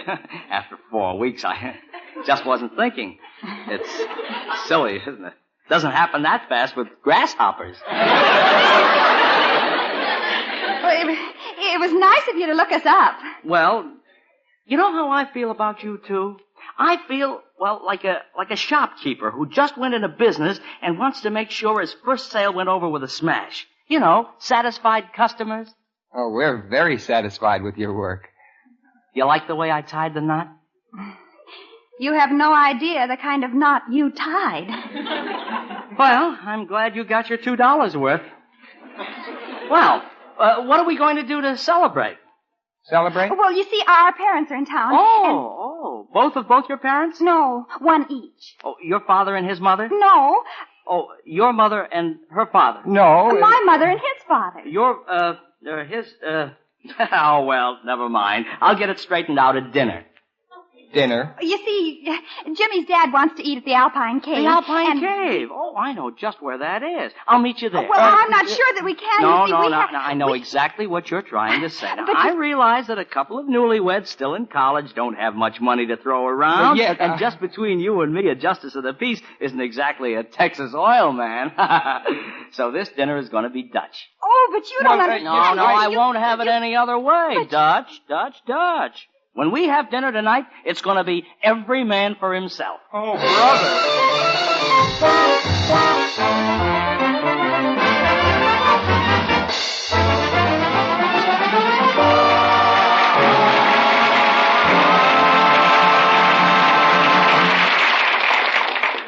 We'll be back with Young Love in just a moment.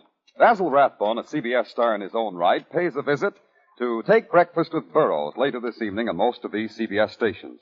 Mr. Rathbone usually utilizes his wits to outwit the erring criminal. Mr. Burroughs utilizes his wits to write songs like The Girl with the Three Blue Eyes. It should be quite a battle of wits, as the public relations men would call it, on CBS later this evening. Breakfast with Burroughs is heard in part of the familiar Lux Radio Theater time and is so called because Mr. Burroughs gets up late.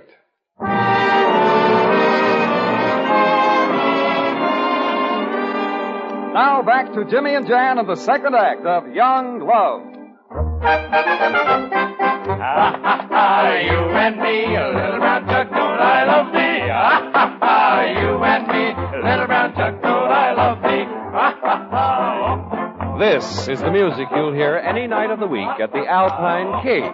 You'll just love this restaurant if you've got a little Wiener Schnitzel in your soul. Ho, ho, ho! Welcome to the Alpine Cave.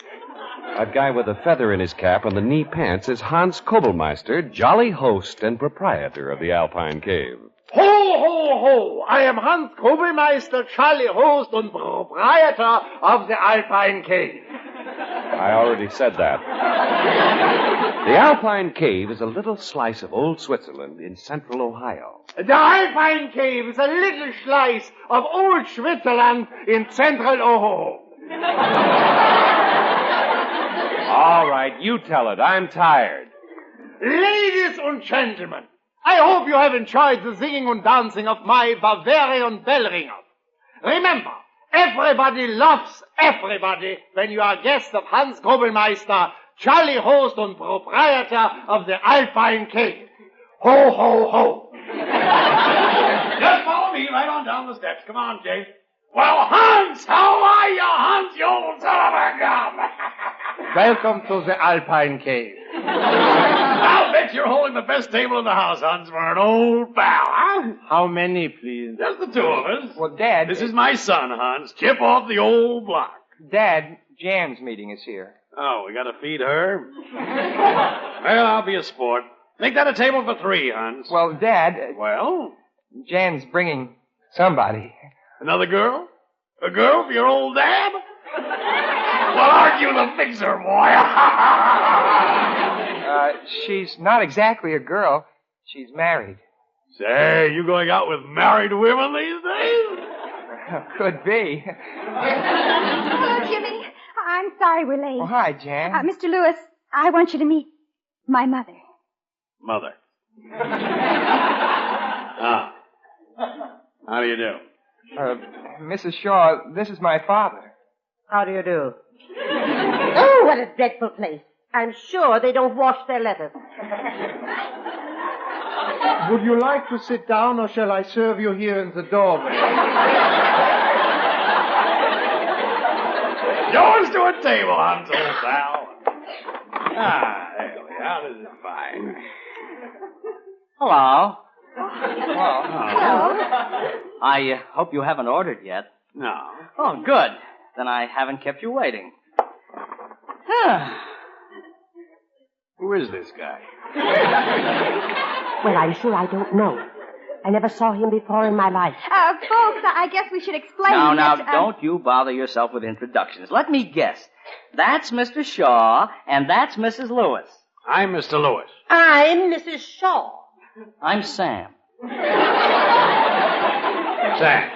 Yeah, but don't you worry for a minute. I'm paying my own way. Well, Dad, I don't know exactly how to Is put this table ready to order? You bet we are, Hans, old pal. Folks, I want you all to meet my old college buddy. This is Hans Kobelmeister, jolly host and proprietor of the Alpine Cave. Ho, ho, ho. That's me. Hans, remember the high old times we used to have back in the days when I was in school? This was the campus hangout even then, you know. Hans, old pal, remember the time we stuffed the pot roast in Beanie Wilson's mattress? Mutton! And the time we put the rubber cement in the dean's cauliflower? You remember, don't you, Hans? You remember? No. Well, those were the days. Now, what do you folks want to eat, eh? May I recommend my Sauerbrat mit Kartoffelklößen? Oder der Knackwurst mit Schliegelgedump, ne? Oder the speciality of the house, Wiener Schnitzel à la Holstein. You know what I feel like tonight? Cornflakes. Anybody know what this fella's name is? Well, not exactly, but I know this much. He's from Circleville. That's a help. Folks, why don't you let me order for all of us, huh? Specialties all round. 5 Wiener Schnitzels coming up. Oh, Wiener Schnitzels. I'll break out all over. Yes, sirree, I guess you folks must be pretty happy about what's happened. Well, I suppose we're happy. What's happened? Oh, as if you didn't know. But I want you folks to know that you're not one bit more proud than I am. Proud schmout? What's this guy talking about? I suppose you've all been reading about the devaluation of the British pound. Well, the way I figure it, let those folks on the other side of the Atlantic take care of their money, and I'll take care of mine. That's the kind of talk that leads to economic suicide. Mother! I don't know what's suicide about. It's the way I've run my business for years. Dad. What about the billions of dollars we're spending abroad? Mother. What about the billions of dollars we should be spending right here at home? I never spent the $2. You didn't? I framed it. Framed it? It's right there on the wall of my office in Circleville, just as big as life. Well, I suppose there's nothing wrong with that. Janet. Yes, Mother? This man sitting next to me is as batty as a bedbug. Marriage. I guess there just isn't anything like it. Nobody's come up with a satisfactory substitute. Yes, sirree. Don't you often wonder where we men would be without the women? Or where the women would be without the men? And you know, these two youngsters here, they're my first. Your first what? Oh, you don't know who I am. I'm the guy who did it. Yes, it was just 4 weeks ago today.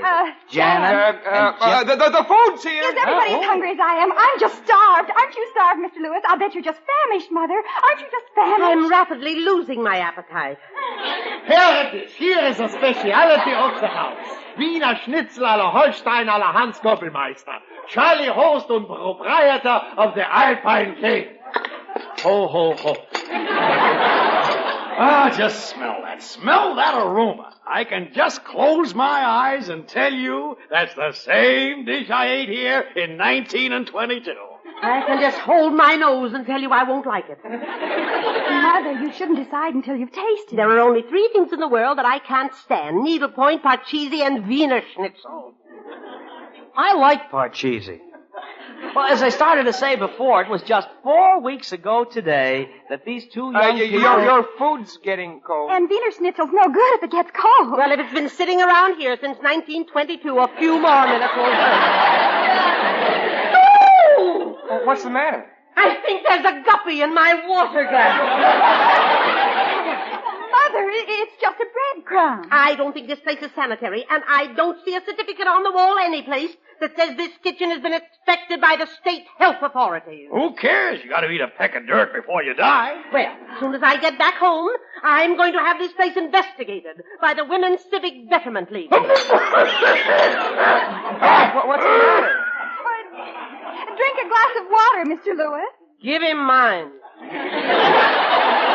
Excuse me. I just thought for a minute you said the Women's Civic Betterment League. I did.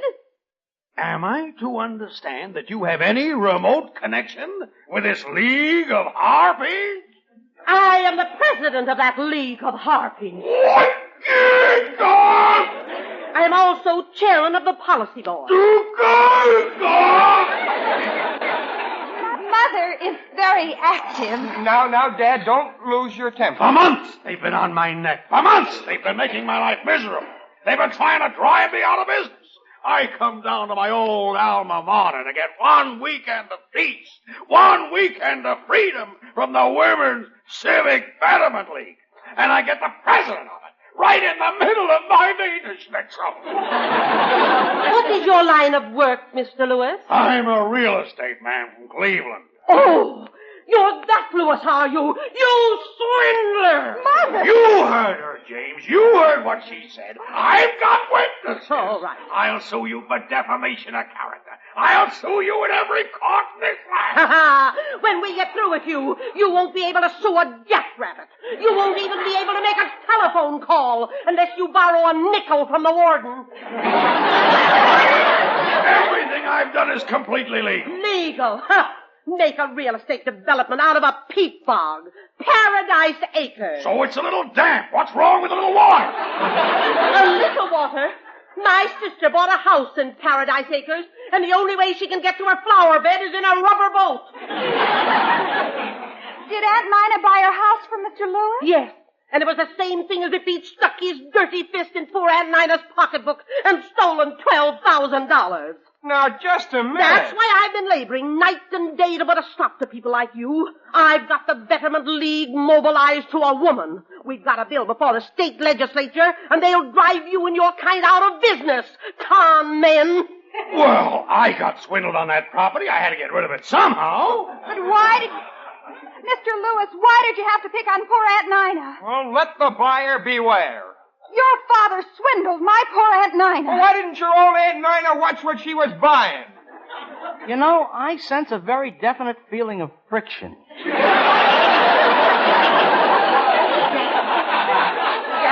We're leaving. I won't sit at the same table with this Lewis person. Not another second. And I won't have you sitting here with his son. Ha ha! The tea leaves were certainly right. Go on, you old battle axe. If you think James and I want you and your skinny daughter spoiling our dinner, you're crazy. Get on your broomstick and fly on it.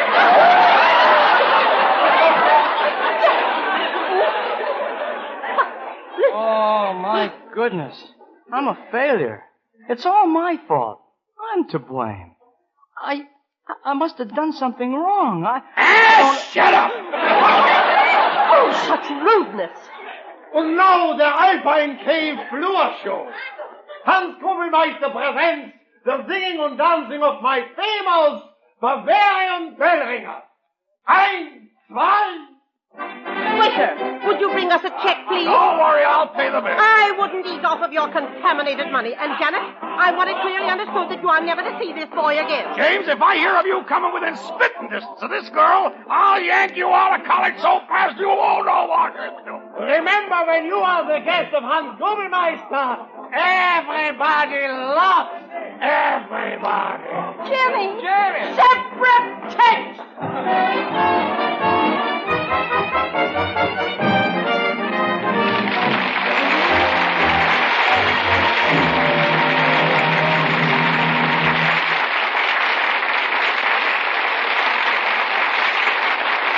We'll rejoin Jan and Jimmy in just a moment. Joan Davis will bring you another hilarious session in a department store tonight on her new Monday comedy series, Leave It to Joan. In fact, if you'll just stay tuned, most of these same stations will bring you Joan immediately following Young Love. Now, back to the campus of Midwestern University.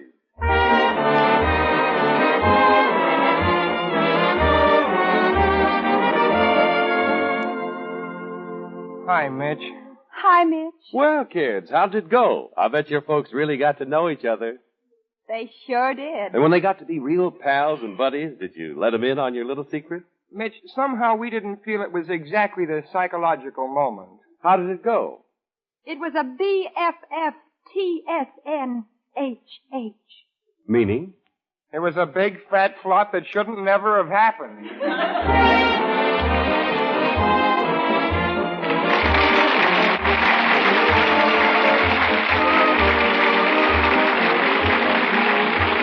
You'll hear Young Love, a new CBS college story every week at this time, starring Jimmy Lydon and Janet Waldo, with John Heaston, Verna Felton, John Brown, Jerry Hausner, Hans Conried, your announcer Larry Thor, the Judd Conlon choristers, and the music of Elliot Daniel, conducted by Wilbur Hatch.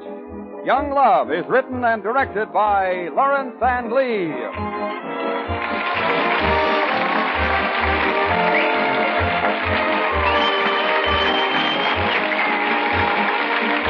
This is CBS, the Columbia Broadcasting System.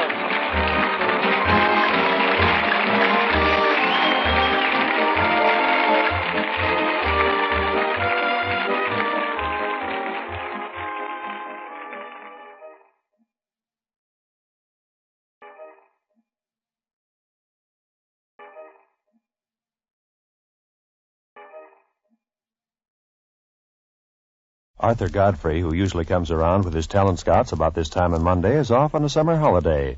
He'll be back with us 3 weeks from tonight on August 29th. Jimmy, I wish we could make Professor Mitchell as happy as we are. Let's help him find a wife to marry. I got a better idea. Let's find him a single girl. How about those kids? They're always talking about love. I love you truly. No, not that kind. Young love. Oh. Truly dear. Skiddy-oop-de-bam. Booty-boo-booty-boo-booty-boo-booty-boo-ba. Welcome to the new college story, Young Love, starring Janet Waldo and Jimmy Lydon, with John Heaston, the Judd Conlon choristers, and Wilbur Hatch in his orchestra. I love you truly. Truly, truly, truly, truly, truly, truly, so truly dear.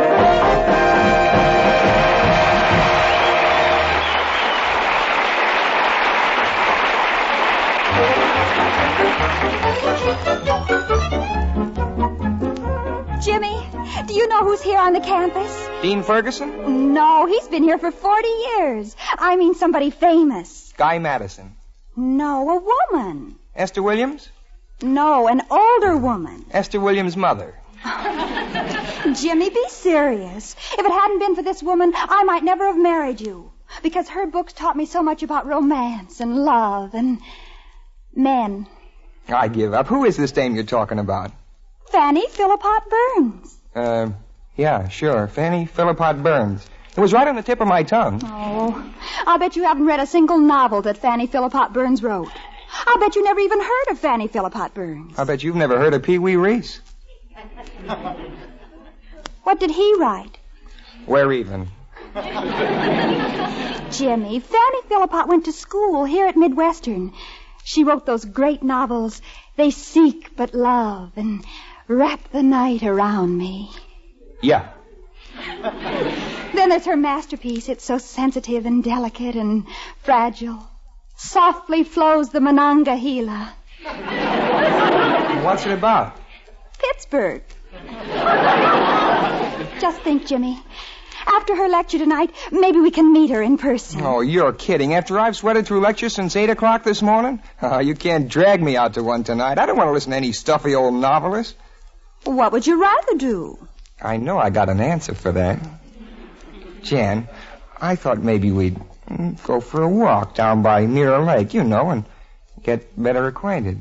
Well, we could get better acquainted while we're listening to Fanny Phillipott Burns. Fanny would be a distracting influence. She's an authority on things like getting acquainted. Well, so am I. Ask me some questions. On this subject, I'm Phi Beta Kappa material. Jimmy, she's my favorite novelist, and I just couldn't miss seeing her in person. Okay, go to your old lecture. I'll be down by Mirror Lake getting acquainted by myself.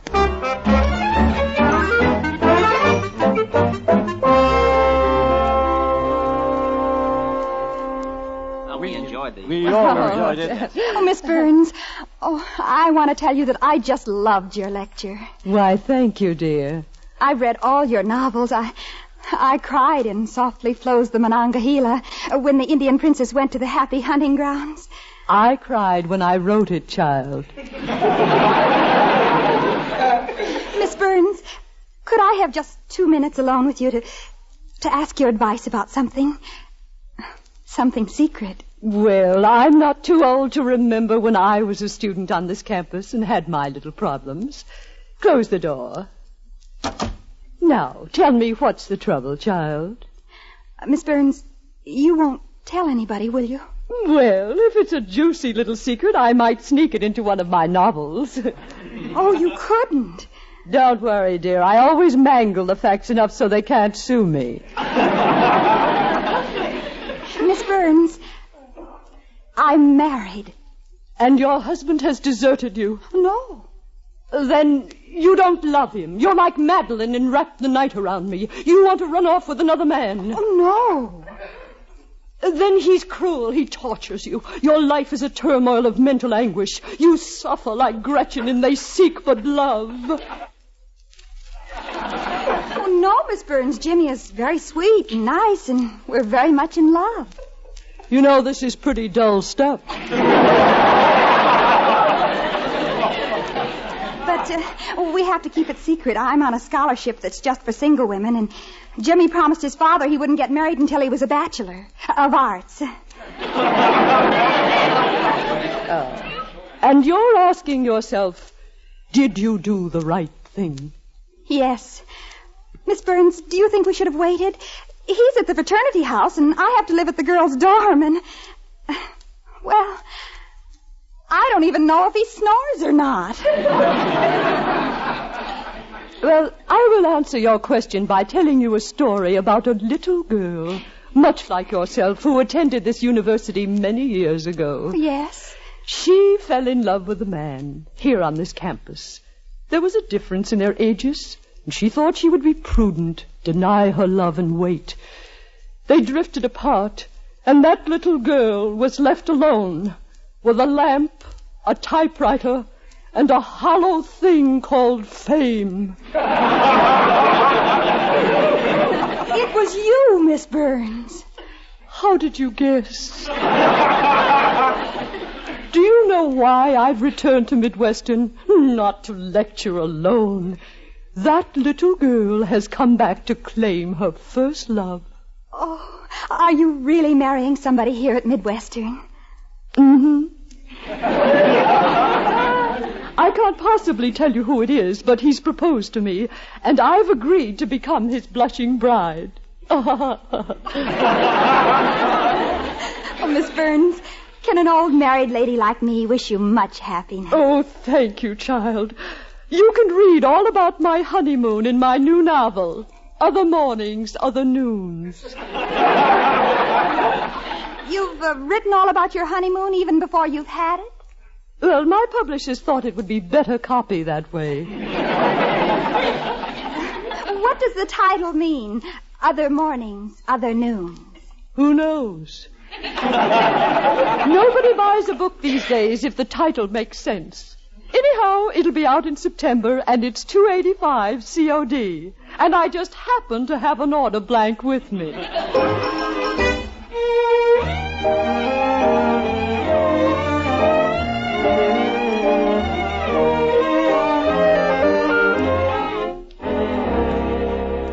Jimmy, I sympathize with you. Well, do you think I was a crumb not to go to the lecture with Jan? I congratulate you, Einstein. Any man who declares himself against Fanny Philipot Burns should be photographed for a liquor ad. I stayed at her lecture for 10 minutes, but that was all I could take. My stomach got unsteady. Isn't she supposed to be a great novelist? Fanny Philipot Burns couldn't write her way out of a paper bag. In her novels, all the women suffer, all the men are heels, and all the writing is from hunger. You don't think much of her, do you? I'll say this much for her. She punctuates beautifully. Brother, what Fanny Philipot Burns has done to the English language shouldn't happen to Sanskrit.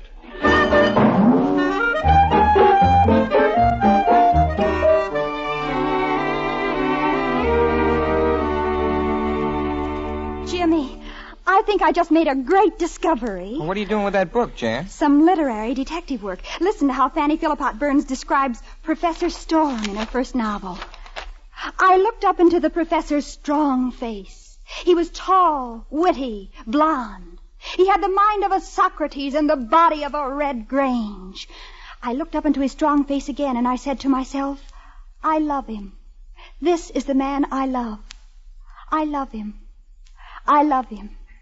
Yes, I love him. Jimmy, what do you get from this? She loves him. But who is it? Who is the professor? Tall, blonde, popular, built like a football player. Could be Mitch. That's it, Mitch. That's exactly the way I figure it. Nobody else on the faculty is anything like that. Well, you mean you think Fanny, what's her name, has the GBs for Mitch? It's obvious. The preface says this novel is frankly autobiographical. Well, I can tell you frankly that Mitch does not have the same GBs for Fanny. They're just getting married, that's all. Oh, you're crazy. Mitch can't stomach her. He went to her lecture, stayed 10 minutes, and couldn't take any more. Of course, he was overcome with emotion. There was his old sweetheart on the platform, and he couldn't reach her. He got all choked up. Well, that isn't exactly the way Mitch put it. Jimmy, it all adds up. Mitch stood up with us and helped us with our wedding plans. Now we've got to do the same for him. Jan, honey, where did you get all this marriage talk? I got it straight from the horse's mouth. Fanny told me.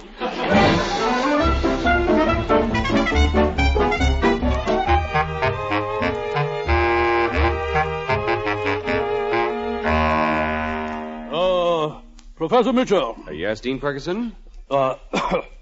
Mitchell, I've called you into my office to discuss the relationship between a man and a woman. That can be an interesting subject for discussion. Shall I close the door? Mitchell, you may think of me as something of an old fuddy-duddy. Oh, no, Dean Ferguson. No, don't butter me up. I know some of the things that are said about me at the faculty club. I even know that some of the students have on occasion referred to me as Walrus Puss. Not for a minute. Let's not be kind, Mitchell. This may strain your imagination, but there was a time when my puss wasn't quite so walrusy. Matter of fact, in my younger days, I looked very much like you. I was blonde then, before these locks turned to gray, what's left of them. I was athletic then. Didn't have this. could see my feet.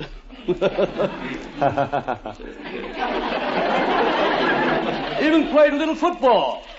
Center field. Didn't have shoulder pads in those days. Bare-knuckle stuff. Extremely rough and tumble.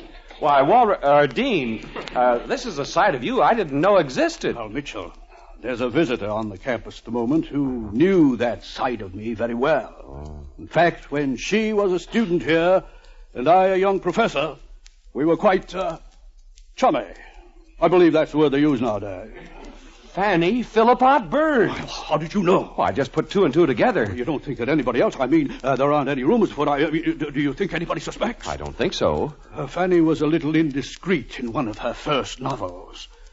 Have you read They Seek But Love? Yes. You like it? I loved it. Mitchell, I may as well let the cat out of the bag. I am the handsome, dashing, muscular Professor Storm. Please don't tell anybody. Well, your secret is safe with me. Now, after 19 years, I've asked Fanny the question I should have asked her 19 years ago, and she's accepted me. After 19 years. Sounds like a red-hot thing. Now, mind you, I'm proud to have Fanny as my bride, but there are factions among the trustees who would consider Fanny a woman of notoriety. So I feel we should keep our marriage a secret until President Wrightson decides what he's going to do about his health. Well, what does President Wrightson have to do with it? Well, of course, we're all disturbed about President Wrightson's illness, but he is an older man. And if his health should take a turn for the worse, my name has been mentioned as a possible successor as president of the university. Aha! Gotcha. We don't want Fanny to stand in the way of your being President Ferguson. It does have a nice ring to it, doesn't it? Yeah. But I can hardly ask the dear girl to wait any longer. Hardly. Mitchell, I need your help. Would you scour around, quite discreetly, of course, and find a suitable marrying official, arrange the time and place, and stand up with us? In short, I'm asking you to help Fanny and me get hitched.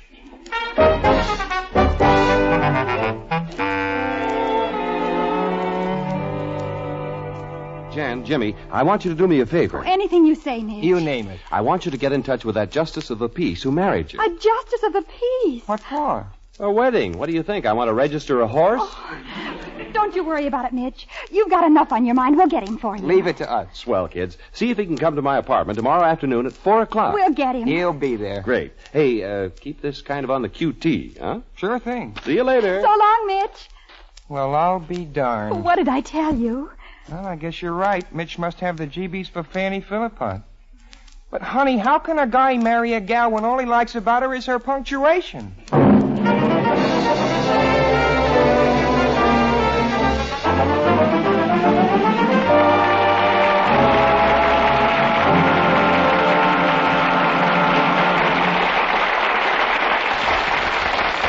In just a moment, we'll rejoin Jan and Jimmy in Young Love. Yes, it's Monday night again. Time for another breakfast with Burroughs just a little later this evening. That's Abe Burroughs. He gets up late. But tonight, Abe will surely be up for breakfast because the birdie will wake him. A most famous little bird. The one that lovely songstress Evelyn Knight has made so popular. Yes, Evelyn Knight will be Abe Burroughs' guest tonight. So, for some swell singing and some masterly wit, don't miss tonight's Breakfast with Burroughs on most of these same CBS stations.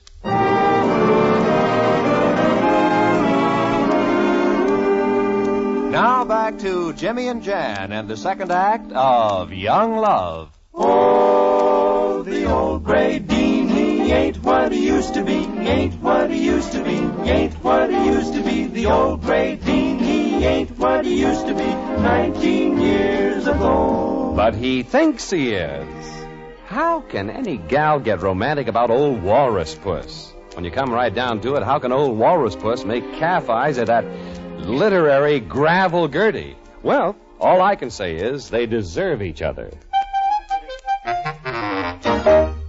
It was awfully nice of you to come, Sam. All the way from Circleville. Oh, I'm very flattered. A justice of the peace is just like anybody else. And when satisfied customers come back for a second marriage, well, it's just like a plumber who gets a second call to fix a leaky faucet.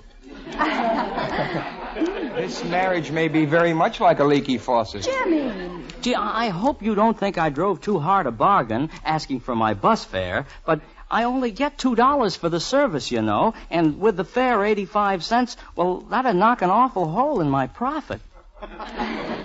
I think you were very fair about the fare. Fair about the fare.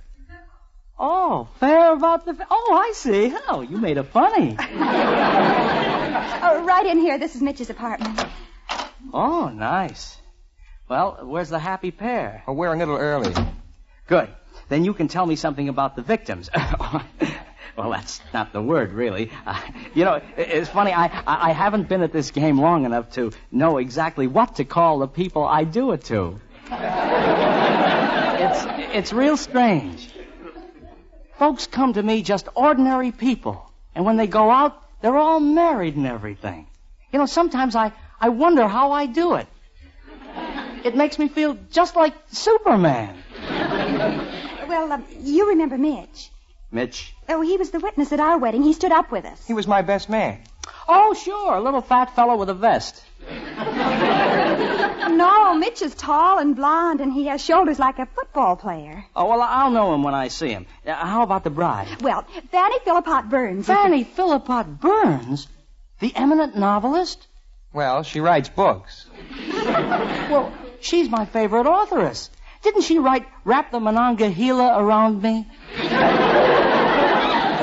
Something like that. Gosh, you know, I've heard that some people swoon about movie stars like Frank Sinatra and Betty Grable, but any day of the week, give me Louis Bromfield and Fanny Philippot Burns. Oh. Is she really so great? Great? Why, she's the Charlotte Bronte of Pittsburgh. Well, that's exactly the way I feel. And to think she'll be Fanny Philippot Burns Mitchell. Gosh, I'm so nervous. Do you know this is going to be the most famous wedding since Rita Hayworth married that Allie Cohen?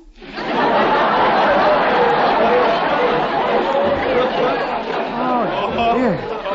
Golly, I only hope I don't flub this job. Gosh, what if I say the wrong thing? A novelist like that knows so many words. Gee, Jimmy, at a time like this, I realize how lucky we are. Yeah. Just think. For 19 years, all she had was a typewriter. Oh, I'm so nervous. I'm just so nervous. Oh, I know what'll smooth over everything. I'll put on some music. Every wedding should have some music. Good idea. Do you suppose Mitch has the wedding march in his record collection? I hardly think so. It's not the kind of thing you use every day. Well, here's Bop Me Mr. Basie with a basic bounce. No, I don't think so. And here's the Missouri Waltz.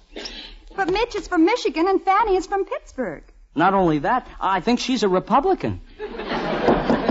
Oh, here they are. Oh, my goodness, I'm all pitter-patter. Oh. Come in.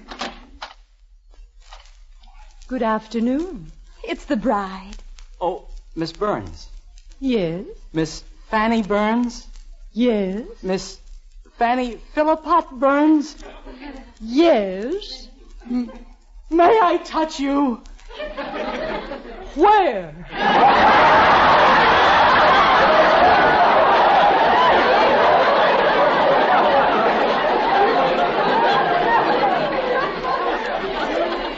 Miss Burns, this is the justice of the peace who's going to marry you to the man you've loved all these years. Well, don't make it sound quite so long. Miss Burns, I do want you to know how thrilled I am, and I hope I'll do it all right. My name is Sam. Sam. How romantic. Oh, I'm so nervous. What are these two children doing here? My fiancé told me this was going to be a private and secret ceremony. Oh, don't worry. We won't give your secret away. He stood up for us, and we're going to stand up for him. He was at your wedding, and he's known all along about you two. Oh, sure. Your bridegroom's a real hep guy. Hep? Hep? Oh, maybe I've got a surprise coming. Maybe he's better preserved than I thought.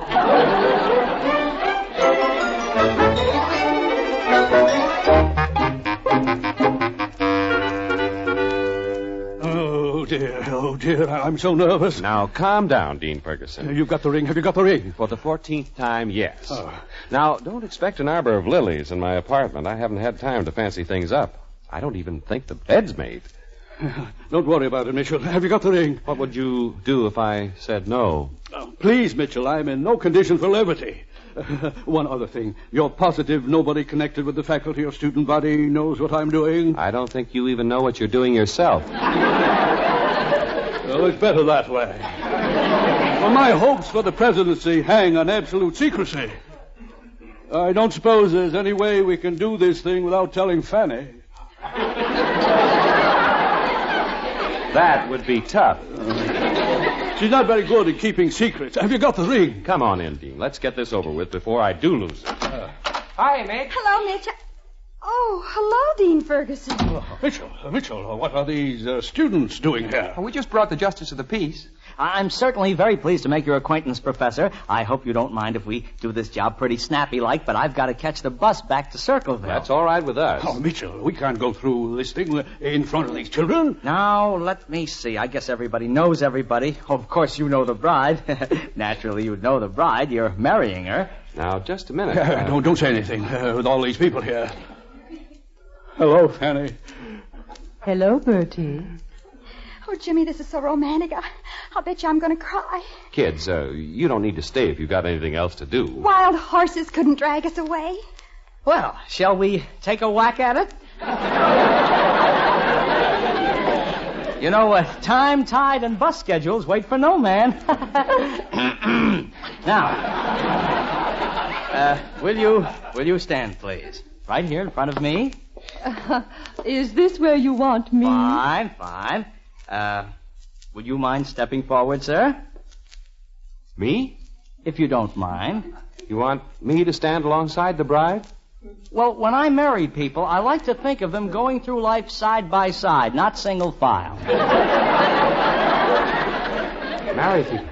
Hey, Sam, hold everything. Now, Mitchell, don't make a scene. Maybe this is an act of providence. But Dean, you want me to... Now, Now, Mitch, we know how you feel, but don't be nervous. It'll be over before you know it, pal. Oh, yes. Shall we begin? Look, you don't... Mitchell, give me the ring. I'll hold it for you. Dean Ferguson, I can't do this to you. Do this to me? You're saving my life. You know, I don't have a very clear picture of what's happening. Fanny, you've got to understand. I can't marry you with these students watching. Well, you certainly can't expect me to marry her. Now, just a minute, you bounder. Huh? You can't trifle with the affections of my favorite novelist, this fragile flower from Pittsburgh. Why, I've read every book she ever wrote. Oh, you nice man. Oh, thanks. Which one did you like best? Look, she's supposed to get married to Dean Ferguson. Mitchell, for heaven's sake. Dean Ferguson. You mean Fanny's got the jeebies for the dean?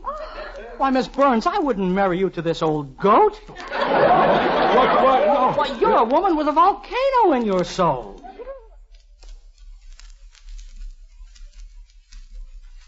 What a nice way of putting it. Young man, you should write. Well, I've got all kinds of swell ideas. You know, for a long time, I've been wanting to write a novel about some people, and they're together, see? And, I haven't figured out exactly what happens after that. But I've got to... What? Write your novel someplace else. Oh, I'm sorry.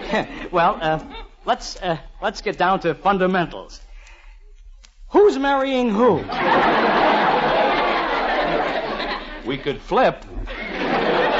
Miss Burns, you ought to have some say in this. Oh, I wouldn't dream of interfering. This is more exciting than reading one of my own books.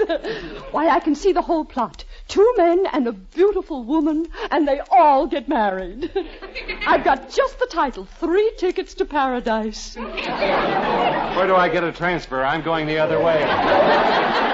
Oh, my goodness, this is even more confusing than the time I married these 2 kids. Oh, hey. What? You mean these 2 students are married? Oh, didn't you know? Yes, they're my first. I cut my teeth on them. Oh, don't. Sam. Well, you shouldn't have told. Aren't you the Shaw girl who's on the Cora Groover scholarship? Oh, yes, but... That's explicitly for single women. Oh, but you won't tell anybody, will you, Dean? Don't tell anybody. I'm the anybody that nobody's supposed to tell. Dean, Don't take it out on these kids. They were just trying to help me help you get married. Help me? They've not only been of no assistance, they engaged this moronic dignitary, eradicated the secretiveness of the entire project. And not only that, they've loused up the whole darn thing. Come on, Fanny. Wait a minute. How about my fee and my bus fare? I was promised $2.85. All right. Here's your money. And here's an order form for my latest novel. Sign where it says name. Well, aren't you sweet? That'll be $2.85. $2.85. You know, I don't think I'm a very good businessman.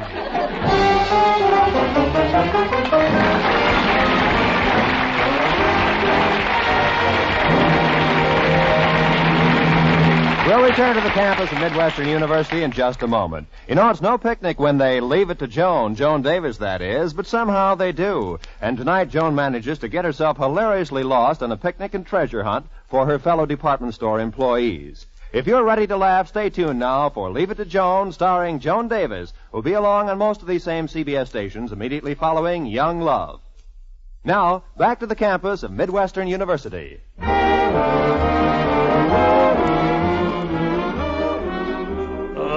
Sit down, Mr. Lewis, Miss Shaw, or perhaps I should say Mr. and Mrs. Lewis. Dean Ferguson, I know why you called us into your office, and I don't care what you do to me. Kick me out of school if you want to, but don't do anything to Jan. Oh, no, Dean Ferguson. I know you'll have to take away my scholarship, but don't blame Jim. Oh, very noble, very commendable, but I want you to know that I intend to do something that I have never done in my 40 years in the academic world. I intend to blink. Blink? Blink? Blink. I intend to blink at the fact you two children are married. Oh, Dean. However, I expect the two of you to blink back. I think you already suspect that my interest in Fanny is somewhat more than literary. You might as well know the thing whole hog. Last night, we drove over to East Liverpool and found a justice of the peace in his right mind. And now you're Mr. and Mrs. Fanny Philipot Burns Ferguson. Yes. Oh, congratulations, Dean. I hope you'll be as happy as we are. Well, that's really why I called you in. You see, we have to keep our marriage secret. Now, since Fanny's living at the hotel and I'm staying at the faculty club, well, it's the same way with us. I'm at the fraternity house and I'm at the girls' dorm. I know. That's why I need your advice. Kids, how do you swing it?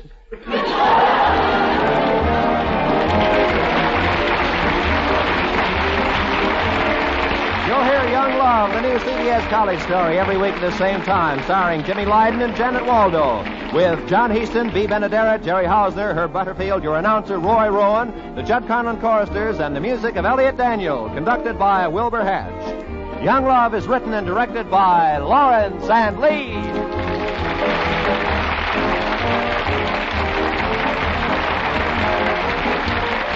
This is CBS, the Columbia Broadcasting System.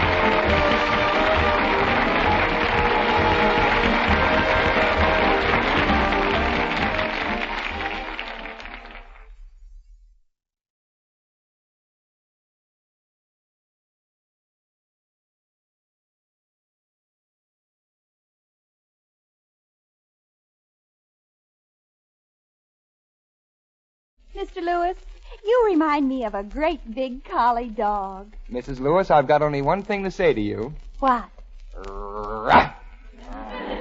Ain't that awful? But I guess that's the way married folks act when they're in love. I love you truly. Not so barbershop, boys. This is Young Love.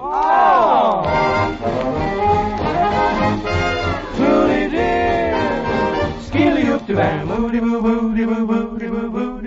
Welcome to the new college story, Young Love, starring Janet Waldo and Jimmy Lydon, with John Heaston, the Judd Conlon choristers, and Wilbur Hatch and his orchestra. I love you truly, truly, truly, truly, truly, truly, so truly, dear.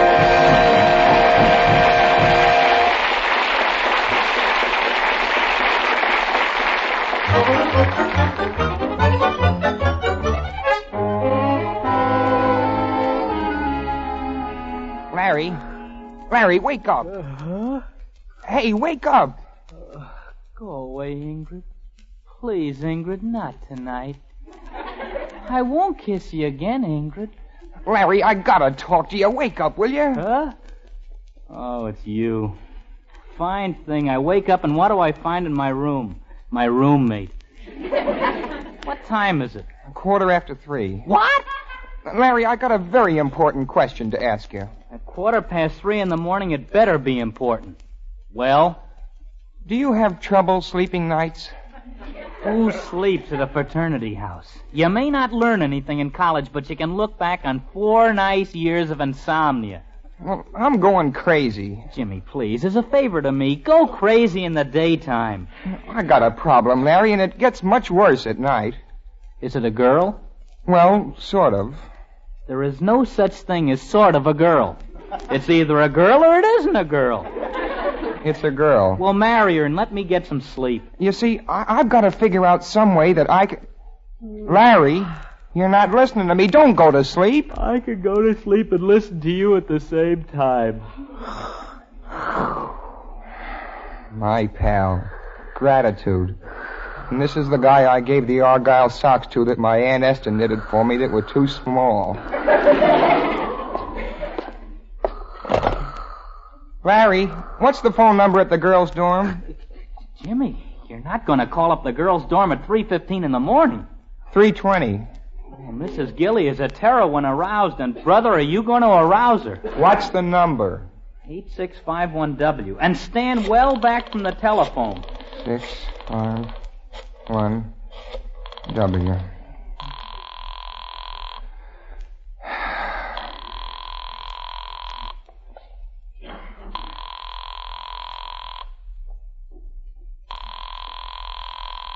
They must be asleep.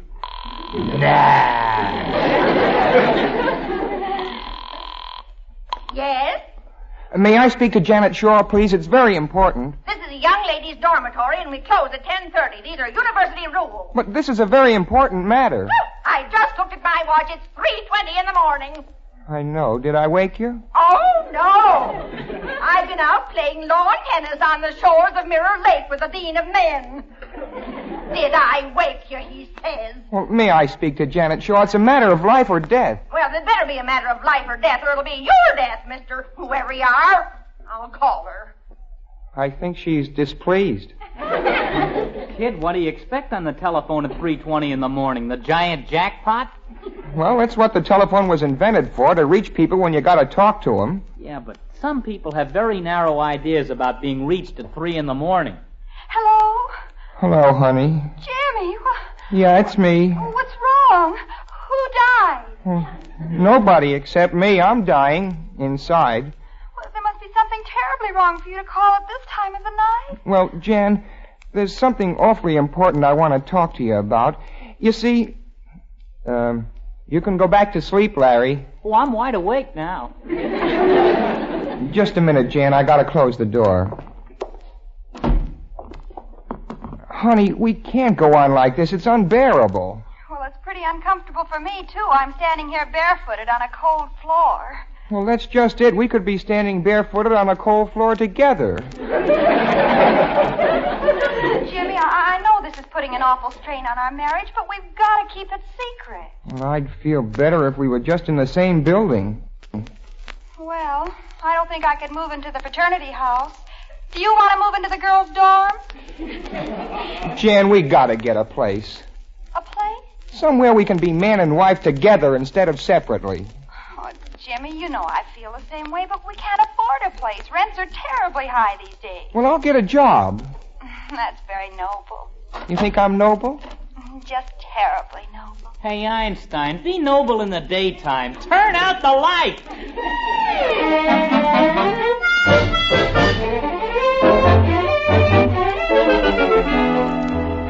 How do you like it, honey? The Highway 59 Motel. Fireproof. One of these cabins can be our first home together, if they're not too expensive. It's kind of far from campus. Only 1.25 miles, and it's downhill all the way.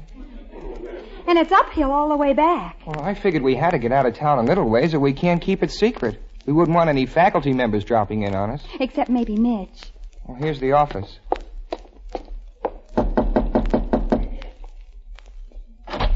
I suppose you're going to tell me you're man and wife. Well, we are. Let me see your marriage license. Well, I don't have it right here in my sweater. Well, we're very strict in this here motel. Don't take no married folks unless they're married. Oh, we could go back and get our marriage license. What state you from? Ohio. Ohio. What town? Oh, right here, just up the road. Well, now, this is a treat. All we get here is New Mexico folks going to Massachusetts, or Massachusetts folks going to New Mexico. Hometown folks are real strangers. I'll bet. My name is Fernie, with an E. Most folks spell it like furnace, with a U. But I'm Fernie, with an E. I'm Lewis, with a W. Now about this marriage business. I'll take your word for it, because you act kind of sneaky-like. Folks come up to this desk and look me straight in the eye. I don't trust them. How much is a cabin? $3 a night. Gee, is there a weekly rate? Oh, sure. Be happy to make you a weekly rate. $21. Well, that's too much, Jimmy. Let's go. We got inner spring mattresses with inner springs. Hot and cold running water. All you got to do is go out to the spigot and draw a bucket full. Yeah, but your price is too steep. Well, say now, I think I can save you some money. We only charge $1.50 a night if you got a trailer. We haven't got a trailer. Well, you folks certainly are lucky. I just happen to have a slightly used trailer here. Let you have it for $600. Mr. Oh, little beauty. Cost $800 new in 1932. We don't want a trailer. Now, think of the money you're going to save. $1.50 every single night. Money in the bank. While you live here in that trailer for 10 years, you're going to be a rich man. Oh, Mr. Fernie, you're awfully kind, but I don't think Jimmy and I can Jan, afford... listen, honey, we just gotta find a way. $21 a week isn't the national debt. It is if you haven't got it. Well, I'll get a job. I don't care if I have to sweep the streets or clean sewers or collect garbage. If you're thinking along them lines, you'll want a cabin with a shower. They run $22.50. I'm the man in this family, and I'm making this decision. We'll take one of those cabins. The cheaper, the better. All righty, you follow me. Now, folks who stay here on a weekly basis got to sign the inventory form. Now, this will be your cabin, number 13. Number 13. It's a honey. Got a nice view of the driveway. Yep. Step right in. It's kind of small. Yeah, that's our big selling point. You can lie in bed and reach everything in the room.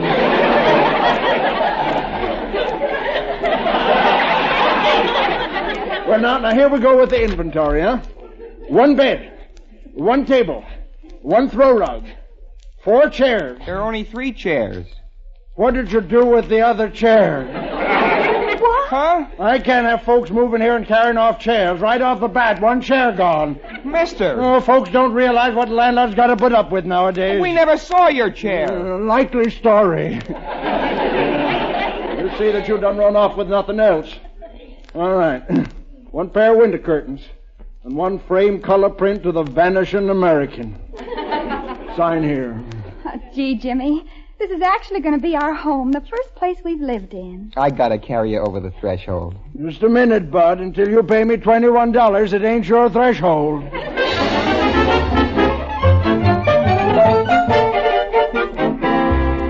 Jan, honey, we can move in. We can pay for the cabin. Well, Jimmy, what happened? I got a job. Go tell Mr. Fernie with an E we got some cash with a K. Oh, you just got the job and they've already paid you? Well, I don't get paid till Saturday, but as a substantial and dependable wage earner, I guess my credit ought to be good.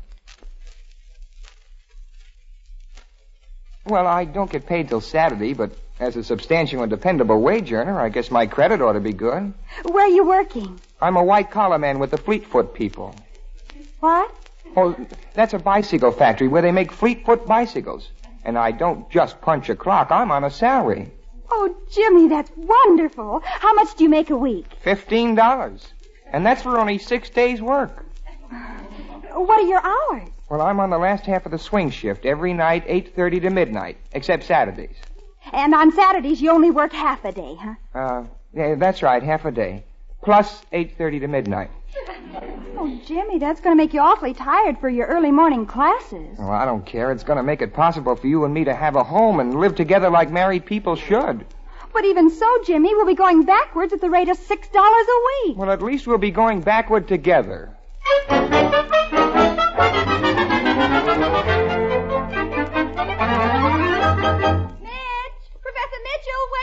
Hi, Jan. What are you chasing me for? You've already got a husband.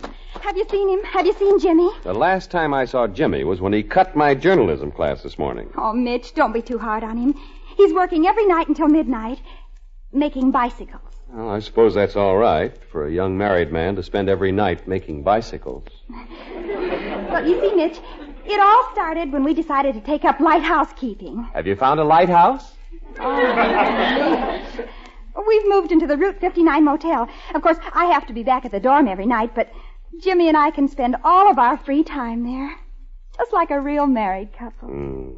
What do they sock you for a suite at this highway Waldorf? $21. Wow. But Jimmy's getting $15 from the Fleetfoot people, and Mitch, I got a job. Really? Just now. I haven't even had a chance to tell Jimmy yet. Where can you be reached during business hours? At the High Street Cafeteria. I'm a checker during the dinner rush. I work from my last class until 8 o'clock, and I get $16 a week. $1 more than your husband. Great. We're making a grand total of $31 a week. The cabin's only $21, so we'll have $10 clear profit. Wait a minute, Jan. There's a hole in this thing somewhere. In order to rent a place to spend some time together, you kids have got yourselves booked up solid under the Wagner Act. What do you mean? Look, you work at the cafeteria from 4 to 8. Then Jimmy makes bicycles from 8:30 till midnight. That's terrible. And he works Saturdays, and I work Sunday. Between the bicycles and the blue plate specials, you'll be lucky if you get to shake hands before graduation.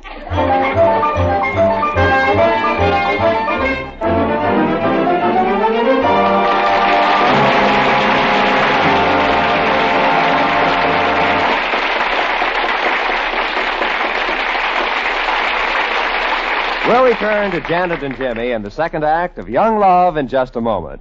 Bob Crosby, a CBS star in his own right, will be Abe Burrows' special guest on Breakfast with Burrows tonight.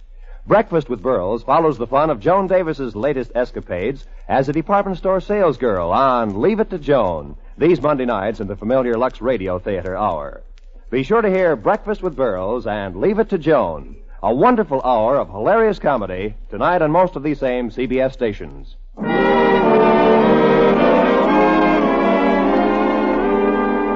Now back to Janet and Jimmy and the second act of Young Love. Oh, you take the day shift, and I'll take the night shift, and I'll get my paycheck for you.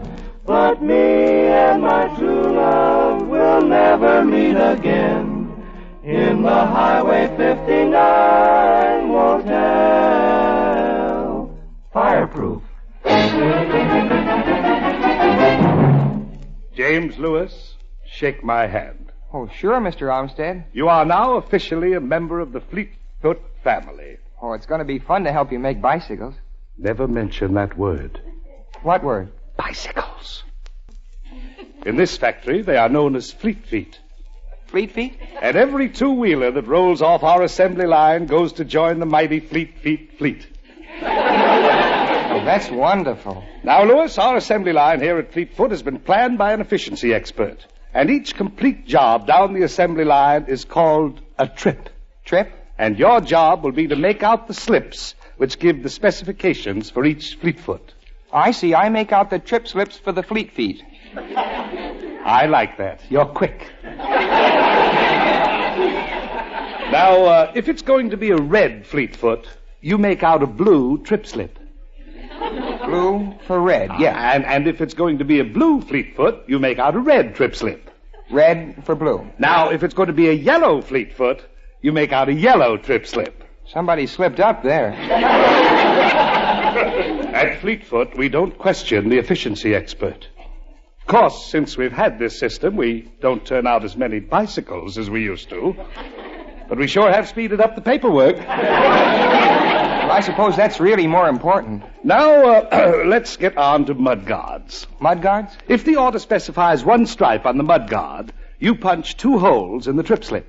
2 for 1. But for 2 stripes on the mud guards, punch 1 hole in the trip slip. 1 for 2. Now, if the order calls for no stripe on the mud guard, I punch 3 holes in the trip slip. 4. Sure is some system. Lewis, you are going to be a key man here at Fleetfoot because our whole assembly line operation is a direct result of the way you select, mark, and punch the trip slips. And Lewis, Fleetfoot expects every man to do his duty. On my honor, I will do my best.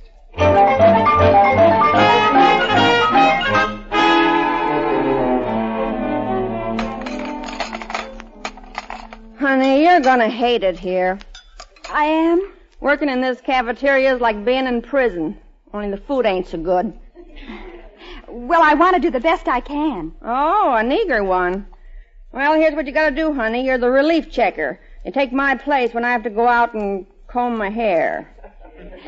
I see. Then you sit up here on this stool by the cash register and add up everything the poor suckers bring by on their trays. Come on over here. I'll introduce you to the food. Fine. Those brown rocks are biscuits. 3 cents. 3 cents. That gray stuff over there that looks and smells like fish, that's steak. 15 cents. That's reasonable for steak. Well, not when it's 90% tuna fish. Now, this stuff that looks like wet wood ashes, that's mashed potatoes. We get 7 cents for a dab of that. Now, if they're fools enough to try to hide the taste with some gravy, it's an extra penny for this rubber cement. You don't make it sound very appetizing. I don't make it taste very appetizing. Now we come to desserts. This candle wax is tapioca pudding. 9 cents, and don't put a match to it. This plastic stuff is pie, 11 cents. Now, a few hearty souls take a little bit of everything. That's known as the blue plate special. What do you get for that? 49 cents and a bad case of cramps. Gee, it's complicated. Now, suppose you take over for a while, honey, and get the hang of the thing. I'm going out and comb my hair. All right. Oh, here comes a customer. I'll try to keep the prices straight. Oh, no. What's wrong? He's taking that slice of watermelon that's been sitting there for a month. Well, be kind to him. He eats here every night, and I don't think he has long to live. Oh, dear. Pie, 11 cents. Good evening. Thank you very much. Why? I've been coming to this cafeteria for 5 years. And this is the first time anybody ever said anything nice to me. You've been coming here for 5 years? You must like the food. No, but my stomach is used to it. And now let's see, you've got 2 biscuits at 3 cents each. That's 6 cents. And a pat of butter is a penny. That's 7 cents. And the steak is 15 cents. That's 22. And Lady, I'm hungry. Did I say 21 or 22? 22 and I've forgotten how much coffee is. That's not coffee. It's oatmeal.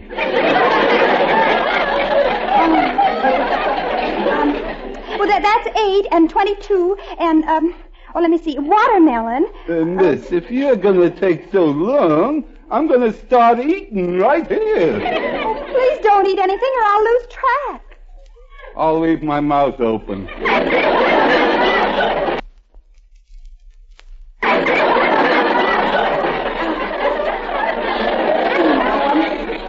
34 and 5 is 39. That'll be 39 cents. 38.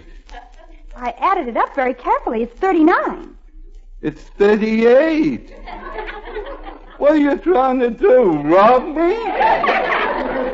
No, but those are the prices, and that's what I have to charge. All right. I'm through. I'm fed up. You eat the food. I'm taking my business to Thrifty's.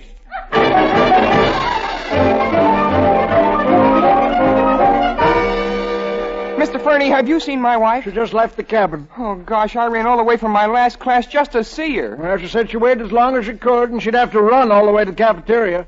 Surprised you two didn't run into each other, head on.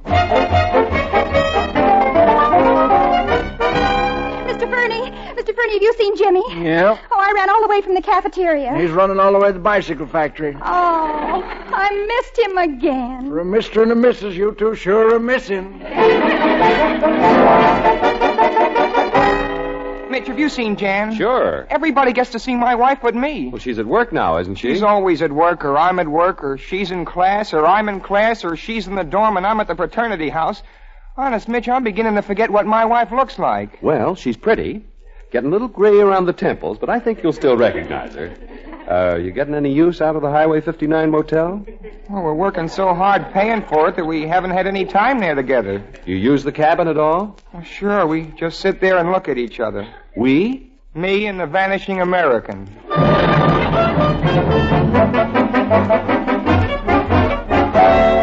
Larry. Hiya, beautiful. Have you seen Jimmy around? You mean the Alfred P. Sloan of the bicycle business? Oh, I'll probably miss him again this afternoon, but will you give him a message? Well, I don't know if he can be reached. After all, he's a big wheel at the bicycle plant. Larry, would you ask Jimmy to have dinner at the High Street cafeteria so I can get a chance to just see what he looks like? Oh, no, I wouldn't send my worst enemy to eat down there. Do you know all the food they serve is Army surplus?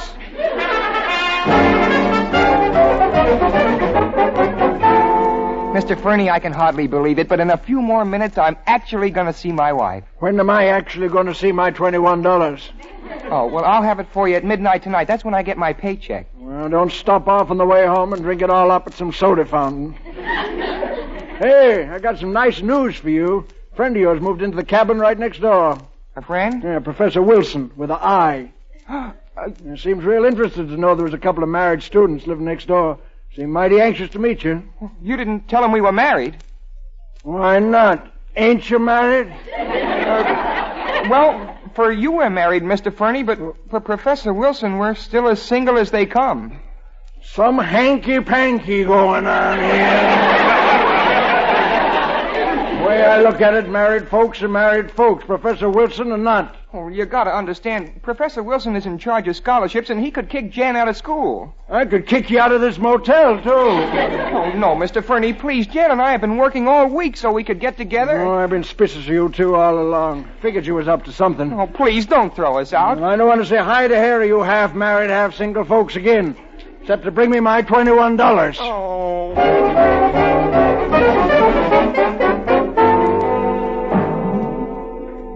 What's the matter, Louis? You look a little liverish. Well, I just got thrown out of the thing I got this job to pay for. Well, I hope we're keeping our minds on our work, getting those trip slips out triple fast. Oh, yes, sir. That's the spirit, Louis. When you're a member of the Fleetfoot family, you've got to live, sleep, and eat Fleetfoot. It just about amounts to that, Mr. Armstead.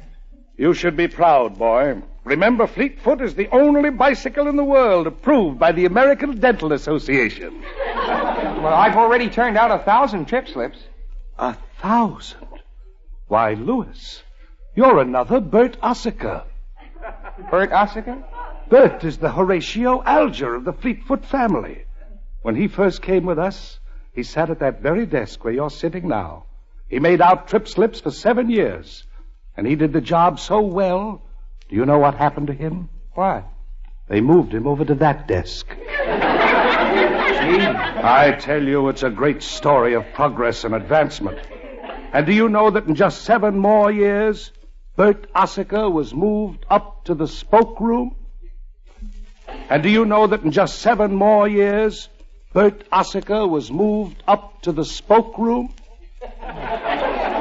Gosh, where is he now? He must be president of the company. Well, not quite. The efficiency expert didn't like Bert's face, so we fired him. Well, I guess it just goes to show you. It certainly does. Yeah. Trip slips, Homestead speaking. What? They did what? How many? Which? With what? Oh, no! I'll take care of it immediately. I'll deal with the party responsible. Louis! Something wrong? Where has your mind been, Louis, while you were punching those trip slips? What did I do? What did you do? Fleetfoot has just manufactured the only bicycle in the world with 1 wheel, 4 mudguards, purple spokes, and 3 sets of handlebars. Louis, you're fired. Fired? Well, do I at least get Severance pay? Severance pay? Certainly not. But we might give you the bicycle.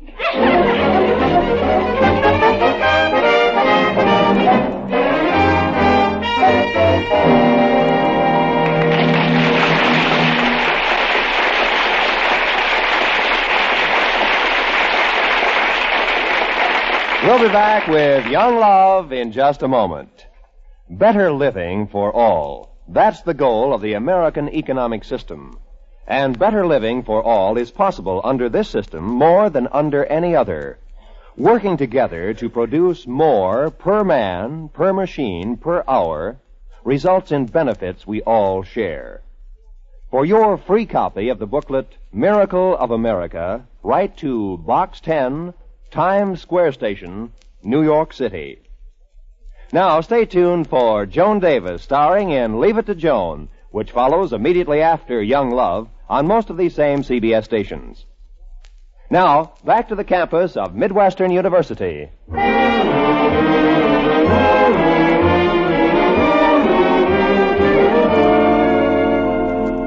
Jimmy! Oh, Jan, it's wonderful to see you. Oh, it's been such a long time. Let me look at you. You got the same hair, and the same eyes, and the same nose, and the same lips.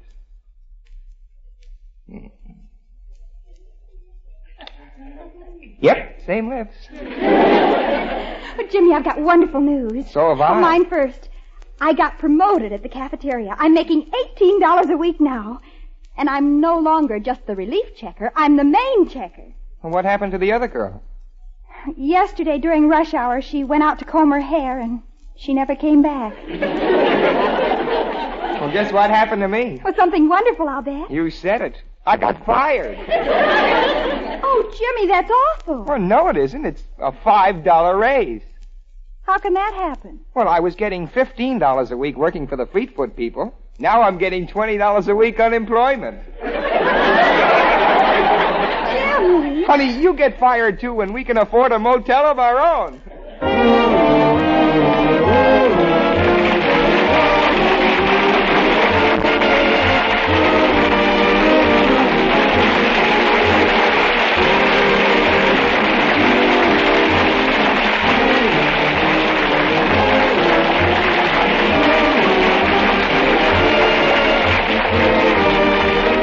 Listen to Young Love, the new CBS college story, again next week at this same time. Starring Jimmy Lydon and Janet Waldo. With John Heaston, Gil Stratton Jr., Alan Reed, Hans Conried, Ed Max, Ruth Parrott, your announcer Roy Rowan, the Judd Conlon choristers, and the music of Elliot Daniel, conducted by Wilbur Hatch. Young Love is written and directed by Lawrence and Lee.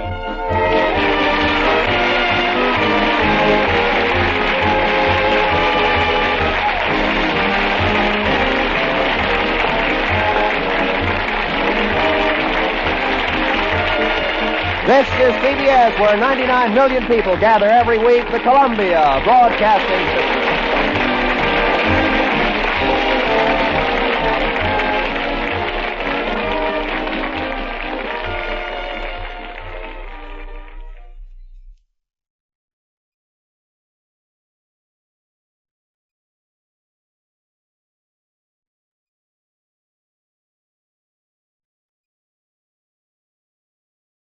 Arthur Godfrey, who usually comes around with his talent scouts about this time on Monday, is off on a summer holiday, but he'll be back next week at this time over most of these same CBS stations. Jimmy, they say that married people aren't really in love until they've had a fight. Well, how about that time outside Derby Hall? Well, that wasn't a fight. You just lost your temper. I lost my temper. Yes. You lost your temper. I did not lose my temper. You were just acting like a schoolboy, that's all. Hey, I wouldn't Jan, stand for some of the honey, crazy... I guess we're in love, all right. Yep, that's Jan and Jimmy, the secretly married young couple on our campus. A frightening reminder of what can happen to you if you fall in love. I love you truly. No, not that stuff. Young Love. No. Truly dear. Skiddy-oop-de-bam, moody-boo-boo-de-boo-boo-de-boo-boo-de-boo-boo. Well, welcome to the new college story, Young Love, starring Janet Waldo and Jimmy Lydon, with John Heaston, the Judd Conlon choristers, and Lud Gluskin at his orchestra. I love you truly, truly, truly, truly, truly, truly, truly, so truly, dear.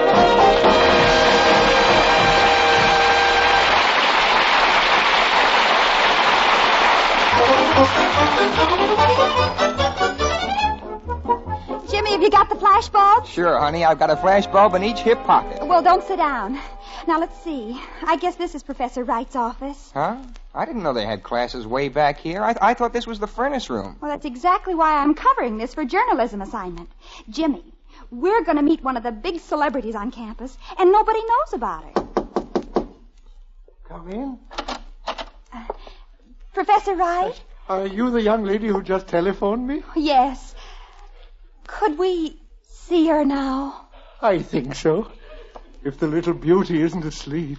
Oh. Now brace yourselves, students, because you're really going to get a thrill when you meet Maudine. That's her name? Maudine? Maudine Ormsby. 973 pounds of pure loveliness. That's a lot of loveliness. You just follow me. And let's keep our voices down, shall we? Like all well-bred girls, Maudine gets a little nervous around strangers. Oh, we'll be quiet, Professor Wright. Now, one moment, eh? Yoo-hoo. Maudine, may I bring some visitors to see you? What did she say? It's all right. She blinked at me. You may come in. Gosh. Oh, she's beautiful. Oh, wait till you see her with her blanket off. Say hello to the people, Maudine. Say hello.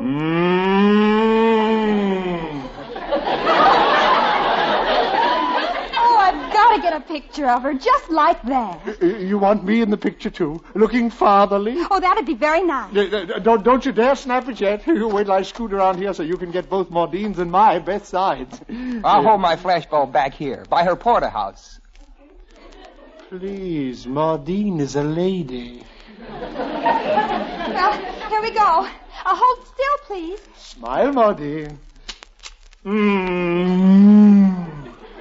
Did the nasty flashbulb hurt her eyes? Well, we didn't dazzle her porterhouse any. My flashbulb didn't go off. Well, I think the picture will come out. Professor Wright, tell us something about Maudine's background. Well, now, we in animal husbandry are mighty proud of Maudine. She's a purebred Jersey, and she's won 15 blue ribbons. 15? And she's all cow, from her eyelashes to her pot roast. And she's intelligent, too. Smart as a whip. Smart, huh?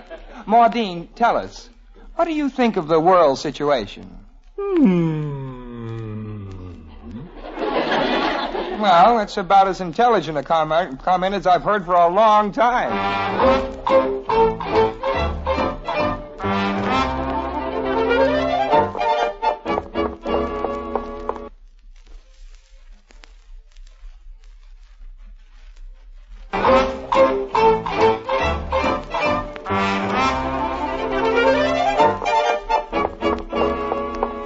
Hey, Jimmy, wait up. Oh, hi, Larry. Where the heck have you been? Helping Jen with a journalism assignment. A fine politician you are. The biggest election of the year, and you aren't doing your part to get votes. Get votes? For the campus beauty queen. You got to get out and campaign for our candidate. Okay, I'll campaign. I'll work like blazes. I'll get our candidate elected. Who is she? Mitzi Bellingham. Mitzi Bellingham for beauty queen? Well, she's got a face like a bowl of puffed rice. Well, she's got nice ankles. Hey, and if you want personality, Mitzi Bellingham has real electricity. Well, maybe she's AC and I'm DC. Look, why don't you run somebody really beautiful like my girl, Janet? Einstein, beauty has nothing to do with electing the beauty queen. It's all politics. Mitzi Bellingham was chosen in a smoke-filled room. Yeah, it must have been so smoky you couldn't see what you were looking at. Oh, you know, Jimmy, everything in campus politics is done by the machine. Last year, the Phi Pies got the beauty queen because the Gamma Kappas voted with the Phi Pies. This year, it's the Phi Pi's turn to vote for the Gamma Kappas. And Mitzi Bellingham is a Gamma Kappa. No, she's an Omicron Iota. But the Omicrons have a side deal with the Gamma Kappas. And as the Gamma Kappas go, so goes Midwestern. Well, where do I go? It's all Greek to me. Jimmy, you are appointed chief ward healer for the sophomore men. Okay, I'll go out and heal a few wards. Is that all, boss? Now remember, the machine's not only running Mitzi Bellingham, we're also running Sally Ames, Jeannie Cook, Sylvia Schwartz, and Janet Shaw. Huh? You put up Janet for beauty queen? Just names, kid. Decoys to split up the independent vote. The rest of the students on the campus divide their votes among 5 candidates. But the machine, disciplined, organized, whipped into line, votes solid for 1 candidate. Mitzi Bellingham is in the bag. That's exactly where she belongs. Get out there, boy. Get out the vote for Mitzi. You mean I got a campaign against my own wife? What did you say? Well, I said, not on your life. I distinctly heard you say, my own wife. Well, Larry, you know how it is. You dream about these things at night. I've got a very vivid imagination. Yeah. I didn't think for 1 minute. No, I never thought for 1 minute that beautiful girl was married. Why, of course not. To you? Yeah. Now, go out there and fight, kid. And remember our campaign slogan, the candidate with a purpose. Hey, exactly what is the purpose of our candidate? To get elected.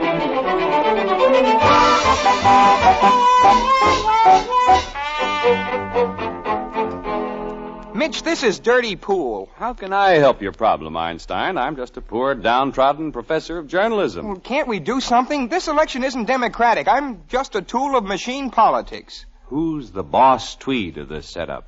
Larry. I ask you, Mitch, how can a guy who's married to a girl, only nobody knows he's married to the girl, go out and campaign for another girl against the girl that nobody knows he's married to?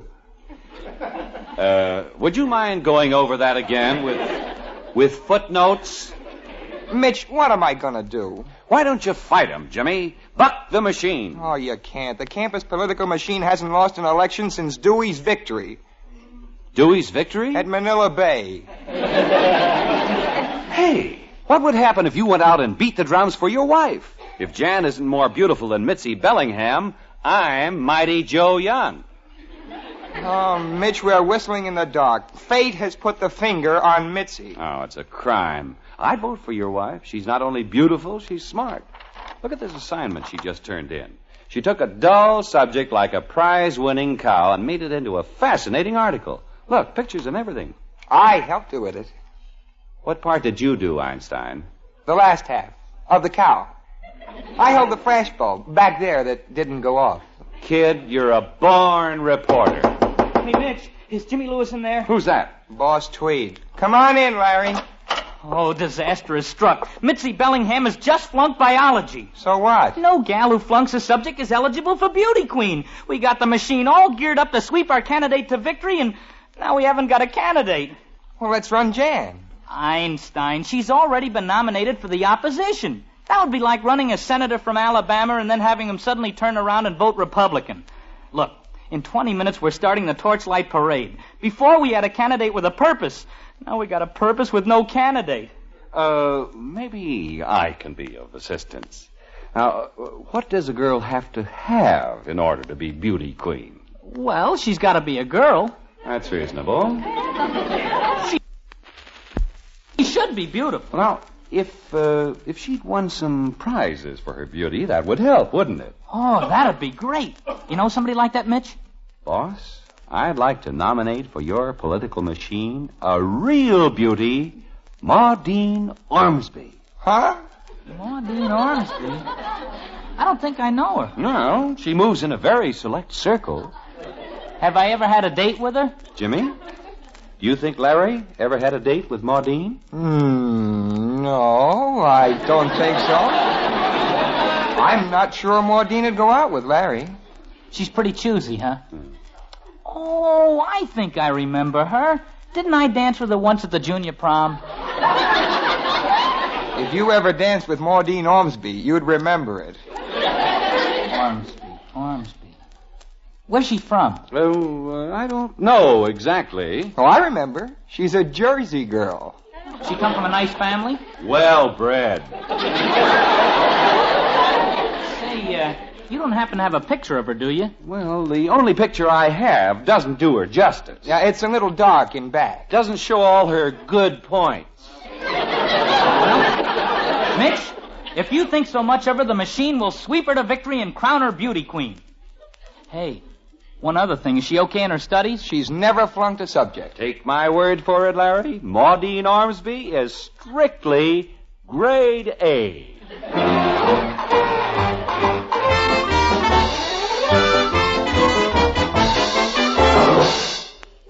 Honey, don't you understand? This is going to be the straw that breaks the camel's back. It's not a camel, it's a cow, and the straw won't break her back. She'll probably eat it.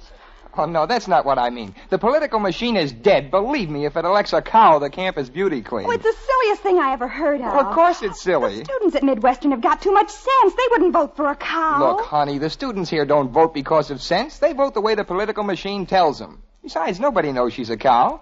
Except you and me and Mitch. And Maudine. And her immediate family. Well, I'm going to tell everybody. No, you're not. I am. You're not.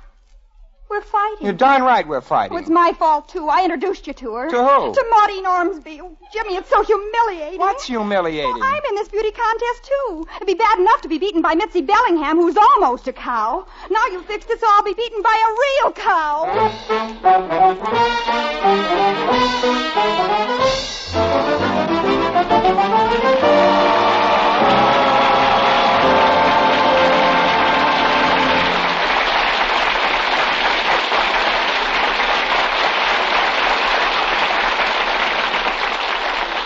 We'll be back with Jan and Jimmy in just a moment. That man is coming back again. Yes, Arthur Godfrey is returning from his summer vacation, and he'll be helping some promising young performers up the ladder of success when Arthur Godfrey's Talent Scouts return to the air next Monday night over most of these same CBS network stations. Along with Arthur Godfrey's Talent Scouts, you can hear such great shows as My Friend Irma, Inner Sanctum, the Lux Radio Theater, and The Bob Hawk Show. All on Monday nights, and all on CBS.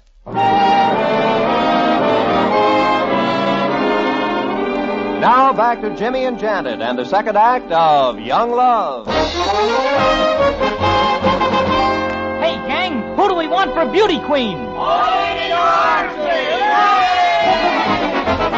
Maudine for beauty queen. Vote for Maudine Ormsby. Don't be cowed by other candidates. Maudine for beauty queen. Full of the milk of human kindness. Children cry for her. Maudine for beauty queen.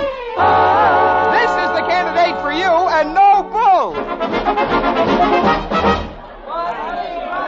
Hey, Jim, some of the gang want to get a look at Maudine Ormsby. Well, you don't think Maudine Ormsby is the kind of a girl who'll go out campaigning for herself. She sure is a dark horse. No, but you're getting warm. Fellow students, I give you one of Maudine Ormsby's closest friends, Jimmy Lewis, who will tell you why she is our candidate for beauty queen. Jimmy? I am for Maudine Ormsby because she has beauty in such large quantities. Is she a blonde or a brunette? Which do you prefer? Blonde. Brunette. Well, she's a little of each. Maudine pleases everybody. Well, how are her politics? Oh, she's strictly middle of the road. Sounds like a fence sitter. The fence hasn't been built that Maudine Ormsby would sit on. I tell you, fellow students, people look at Maudine Ormsby and they just want to eat her up. In this election, we have a lot at stake. Excuse me, please. May I ask one question? Just who is Maudine Ormsby? Throw that bum out of here.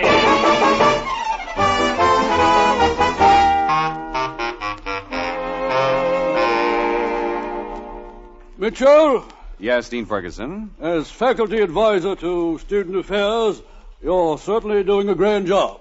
Well, thank you, Dean. Take this student election. I watched their torchlight parade last night from my office window.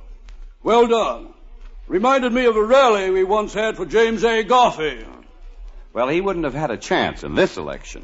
What? Oh, you mean for beauty queen? James Garfield wouldn't have made a very good showing with that beard. That's very funny, Dean Ferguson. You think so? Mitchell, have you noticed a change in me lately? A change? I've been trying very hard of late to unbend. To be more, as they say in the song, a jolly good fellow. Oh, you're that all right, Dean Ferguson. It all started, Mitchell, a week or so ago, when I got my new bifocals. Bifocals? As you know, in addition to my administrative duties, I still teach one class in medieval history. Oh, yes, of course. Heretofore, my entire classroom has just been a blur. But with these new glasses, Mitchell, I've seen things in the first 2 rows I didn't know existed. Why, Dean, you mean... I certainly do. How shall I put it? It's like football. Although I'm too old to play, I still enjoy observing the game. Yes. You know most of the student body, Mitchell. That's worth knowing. Tell me, which of the little darlings is Maudine Ormsby? I'll just bet she's that little blonde in my medieval history class who sits at the end of the second row with her legs crossed. I doubt if Maudine Ormsby is in your medieval history class, Dean, and I'm sure she's never crossed her leg. Well, no matter. She must be a beautiful child. And, Mitchell, I'll tell you what I have in mind. What would happen if I escorted the beauty queen to the dance on Saturday night? Well, now, Dean Ferguson... What would happen if I brought the beauty queen into the ballroom on my arm? But What would happen if we led the grand march together? And then I whirled her around the floor for the first sweetheart waltz? It could be quite a whirl. Well, glad you agree, Mitchell. I'm definitely going to do it. Oh. You ought to make the student body realize I'm more of a human being. Right now, I'm trying to figure a way to make the beauty queen more of a human being.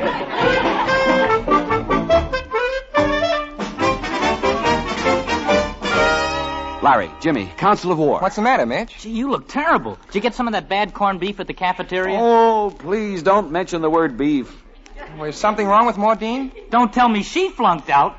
Oh, the machine can't have another candidate fall flat on her face. Maudine has just fallen flat on all fours. But the machine has never done such a selling job. I tell you, Maudine Ormsby is rolling across the campus like a bulldozer. Please don't say bulldozer. Why not? Oh, somehow it's not appropriate.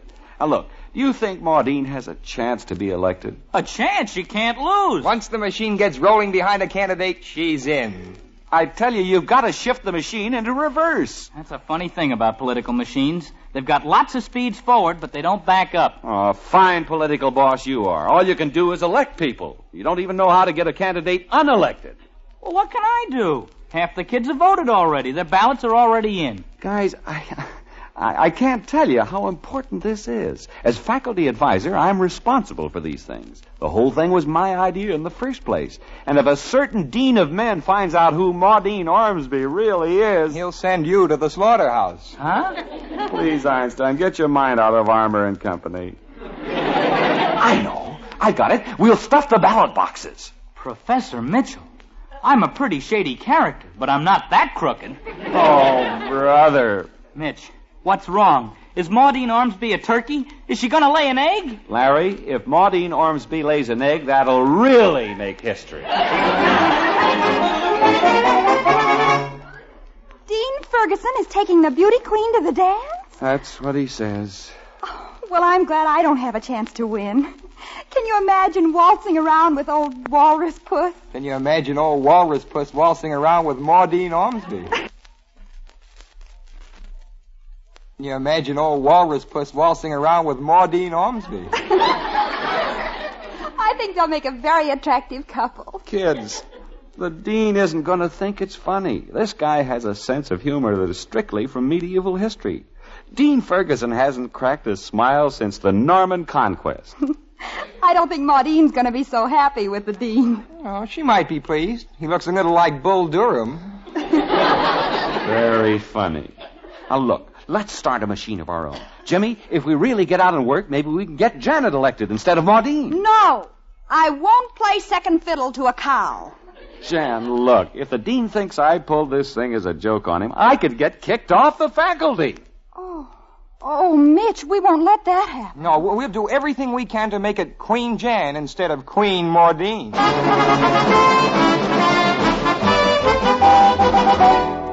Students, listen to me. When you go in there to vote, cast your ballot for Janet Shaw. Turncoat, yesterday you were for Maudine Ormsby. But she's a cow. Ah, sour grapes.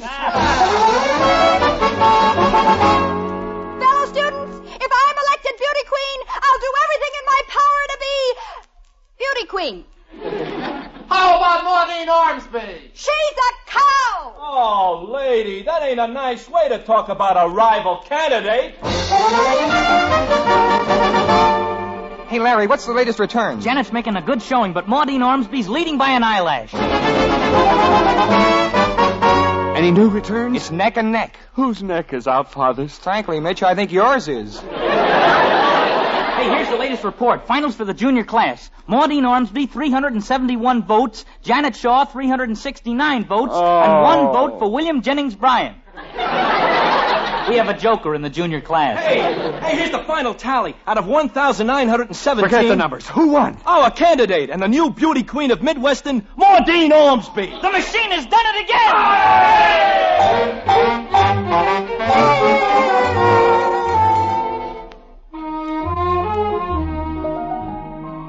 Isn't this a lovely dance? Just think they brought the band all the way from Chillicothe. Mitchell, I'm so nervous. Nervous? You're nervous. No, tell me, what do I do when the beauty queen makes her grand entrance? Well, I guess you'd give her the flowers. Flowers? Oh, yes, these orchids. Do you think she'll want to wear them in her hair, or shall I pin them to her dress? I'm not sure she's got any hair. What? And she may not be wearing a dress. Mitchell, what kind of a dance is this? Mitch, the beauty queen is here. Shall I have Jimmy lead her in? He's out there holding her by the halter. Holding her by the halter? Now is as good a time as any. Go to it, kids. Dean Ferguson, you are about to meet your blind date. I'm excited as a puppy. Students and faculty members of Midwestern, I give you our newly elected campus beauty queen, Maudine Ormsby.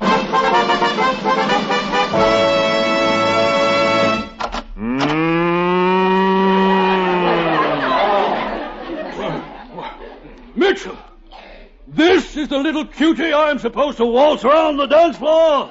Dean, if you don't feel up to it... Up to it?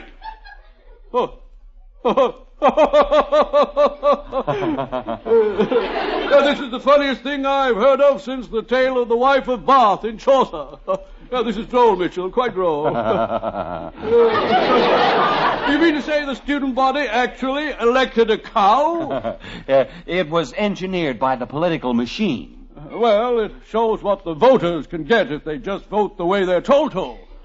Great political moral here, Mitchell. Glad you see it that way, Dean. It's really legitimate. She's enrolled in the animal husbandry department. And she's never flunked the subject. And she's a girl. I'm not kicking. From the Dean to Queen Maudine, I offer you this garland of orchids.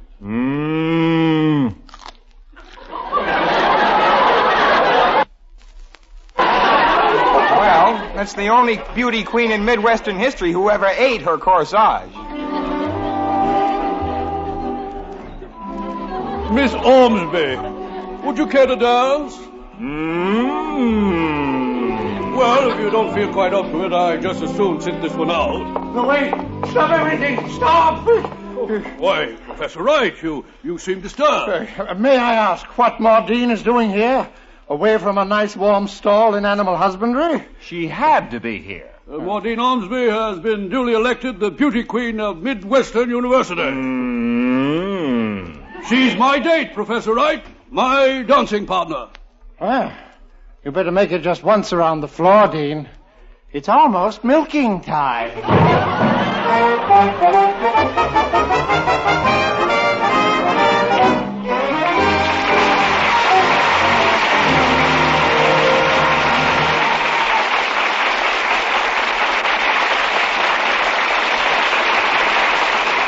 We'll return to Young Love in just a moment. Remember, next Monday, Arthur Godfrey and his talent scouts will be back from summer vacation, along with Lux Radio Theater, My Friend Irma, and Bob Hawke. Along with Inner Sanctum, these great radio shows promise you perfect Monday night listening through the fall, winter, and spring. Arthur Godfrey's Talent Scouts, Lux Radio Theater, My Friend Irma, Bob Hawke, and Inner Sanctum will be heard on most of these same CBS network stations.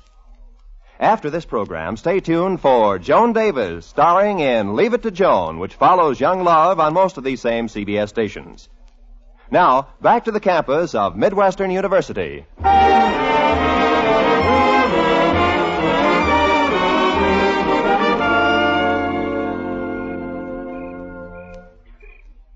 Gee, Jan, it's wonderful being alone with you, even if it's only for 10 minutes.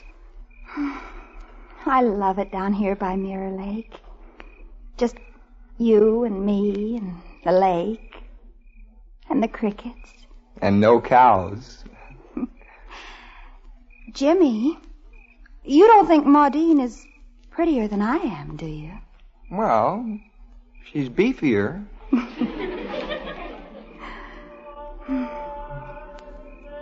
Listen. Yeah, the Sigma Chi's are serenading their dates home. It's romantic. Listen to them. They're singing about their sweethearts. I don't have to mess around with any old sweetheart. What? I got a wife. You're sure you're happy, Mr. Lewis? Happy? Why, it's impossible for anybody in the world to be as happy as I am right now.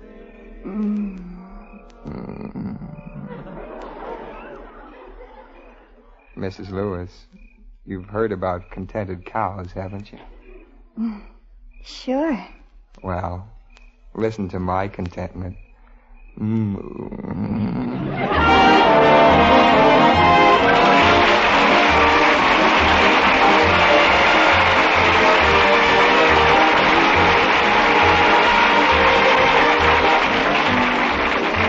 You've been listening to Young Love, starring Jimmy Lydon and Janet Waldo, with John Heaston, Gil Stratton Jr., Hans Conried, Herb Butterfield, Peter Leeds, the Judd Conlon Choristers, and your announcer, Roy Rowan. Music was composed by Elliot Daniel and conducted by Lud Gluskin. Young Love is written and directed by Lawrence and Lee.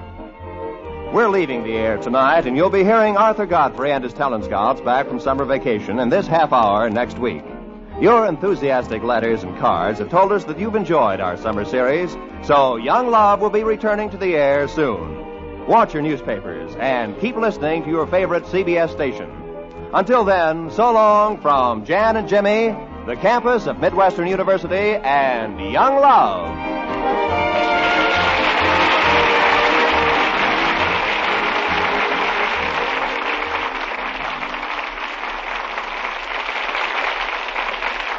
An emergency announcement from the U.S. Forest Service. Woods and forests are tinder dry, and the danger of fires is critical. Please exercise extreme care when smoking or building forest fires of any kind. Remember, only you can prevent forest fires. This is CBS, the Columbia Broadcasting System.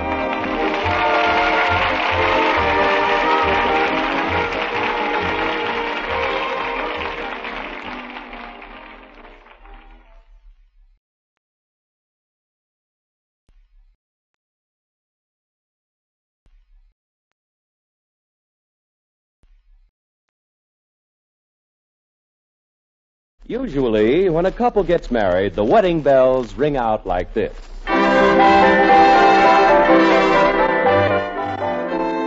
Loud and long. But for a couple of my students at Midwestern University, the wedding bells rang like this. Soft and fast, because Janet and Jimmy Lewis had to get married secretly. Why did they have to get married? On account of a crazy thing called love. Young love.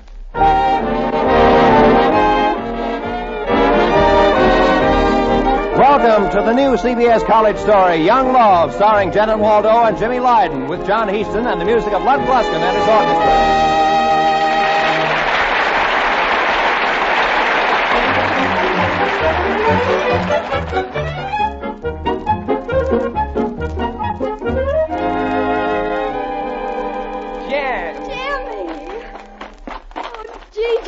so good to see you again. Oh, I couldn't wait for school to start so I could get together with my wife. But, Jimmy, I've still got to live at the girls' dormitory, and you'll be at the fraternity house. We'll still be apart. Oh, yeah, but we'll be apart closer together. Give me a kiss. Oh, Jimmy.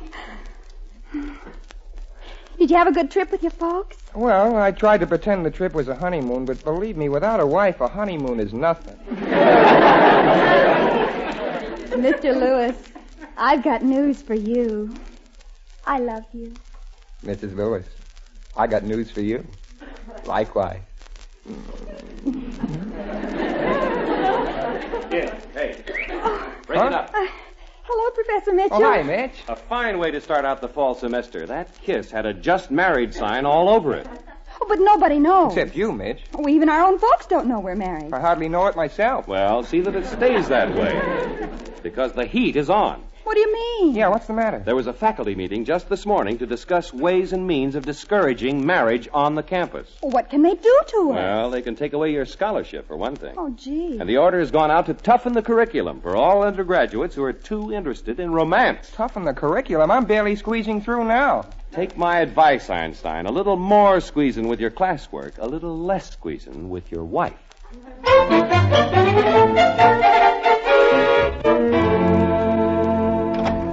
Hello, honey. Huh?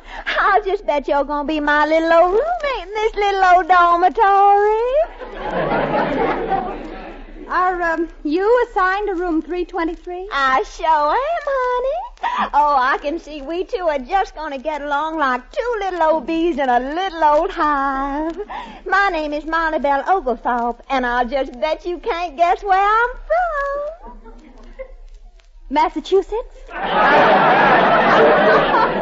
Oh, you're pulling my little old leg. I'm from Alabama.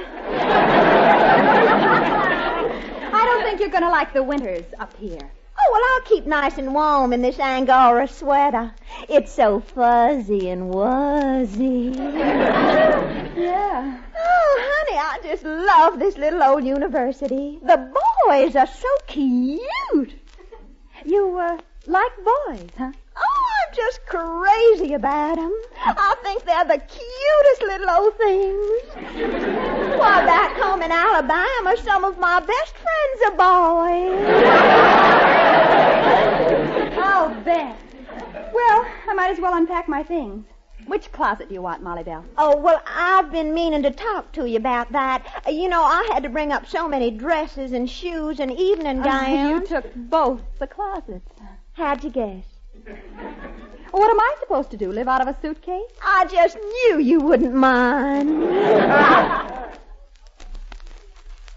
Oh, it'll be fun. Like being on a little old camping trip. You see, I've got you talking like me already. Oh, and I think I'm going to have me a date tonight with the cutest little old boy. What's his name? Jimmy. Jimmy? Jimmy who?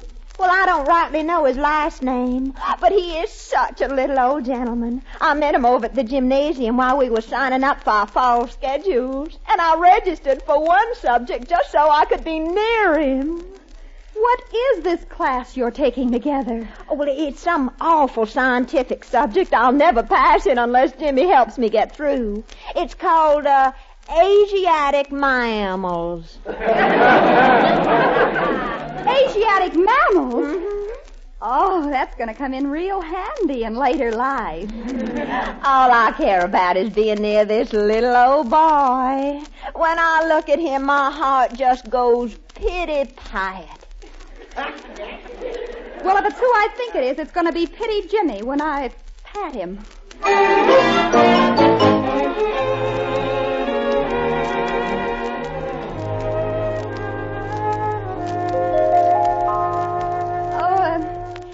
Jimmy. Hello, honey. What's the matter? What subject have you signed up for? Well, I'm taking journalism. I figure Mitch is too good a friend to flunk me. That's safe. What else? I'm taking gym and Spanish and a course called The Formation and Solidification of the National Spirit in the American Colonies from Jamestown to the War for Independence. Why? I heard it was a snack.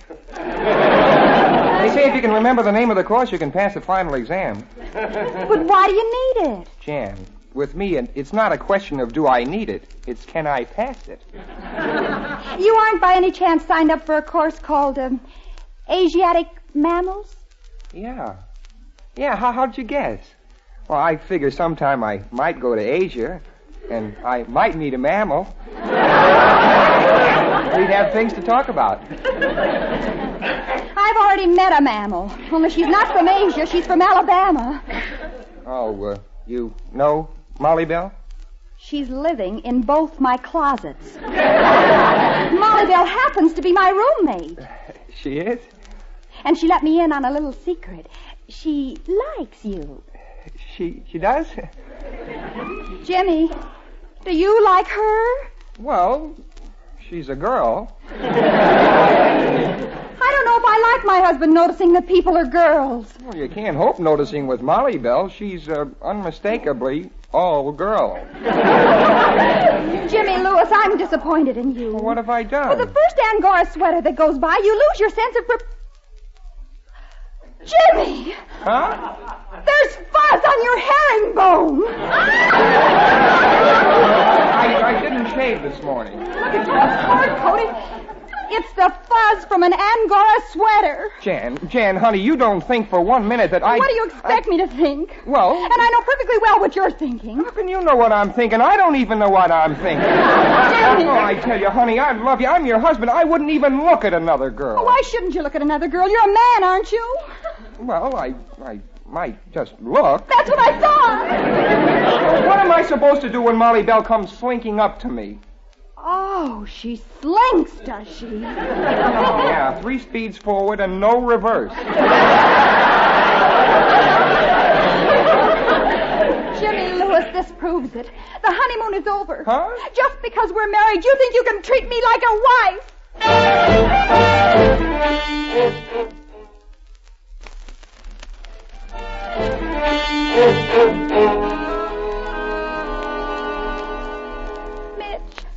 Mitch, what am I going to do? Oh, Jan, don't get all upset. Don't you have any faith in your husband? Well, yes. But it's just that men are such weak creatures. Oh, I don't know. I've got to share a room with a vampire who's vamping my husband. Just be sure you don't tell her he is your husband, or that Alabama boll weevil will spin your secret all over the campus. Well, that's the toughest part, Mitch. I just have to sit and suffer while Molly Bell tells me what a crush she has on my husband. Hey, I've got an idea that ought to fix everything. Huh? Just tell this roommate of yours all the things that are wrong with Jimmy. Oh, I couldn't do that. I don't think Jimmy has any fault. You don't think he's handsome?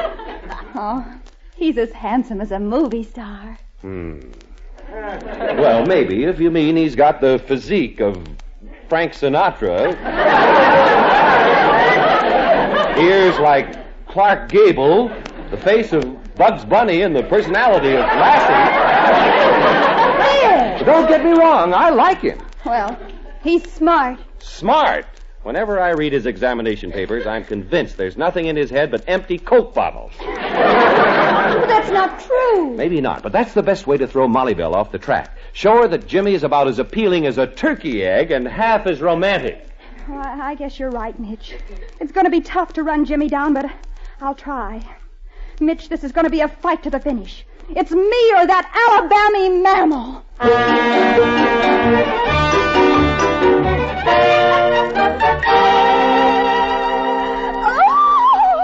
I'm just all a quiver. I'm breaking out all over with little old goose pimples. I knew they're very attractive. Oh, thank you, honey.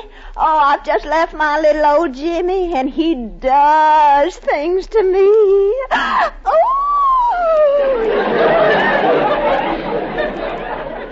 What kind of things does he do to you? Why, look at me, child. He gives me the goosebumps. How can you get the goosebumps over that turkey egg? Are you calling my little old Jimmy a turkey egg? Why, he's got ears like Bugs Bunny and a physique like Lassie and a head like a Coke bottle. Honey, I do believe you're jealous. Jealous? Oh, Jimmy Lewis doesn't mean a thing to me. Besides, I'll bet he hasn't even asked you for a date. Not yet, but he's going to as soon as I really turn on my charm. Well, he's undernourished. I like 'em hungry.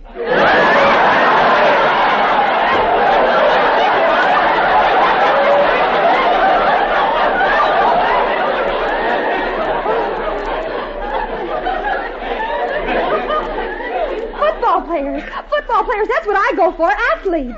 Football players are nice. Oh, none of these puny, dilapidated, washed-out, anemic string beans for me. Why, I wouldn't be caught dead on a date with Jimmy Lewis. He's not my type. What I want is a he-man. Well, you go right on ahead and get yourself a he-man, honey child. I'll just string along with my little old string bean.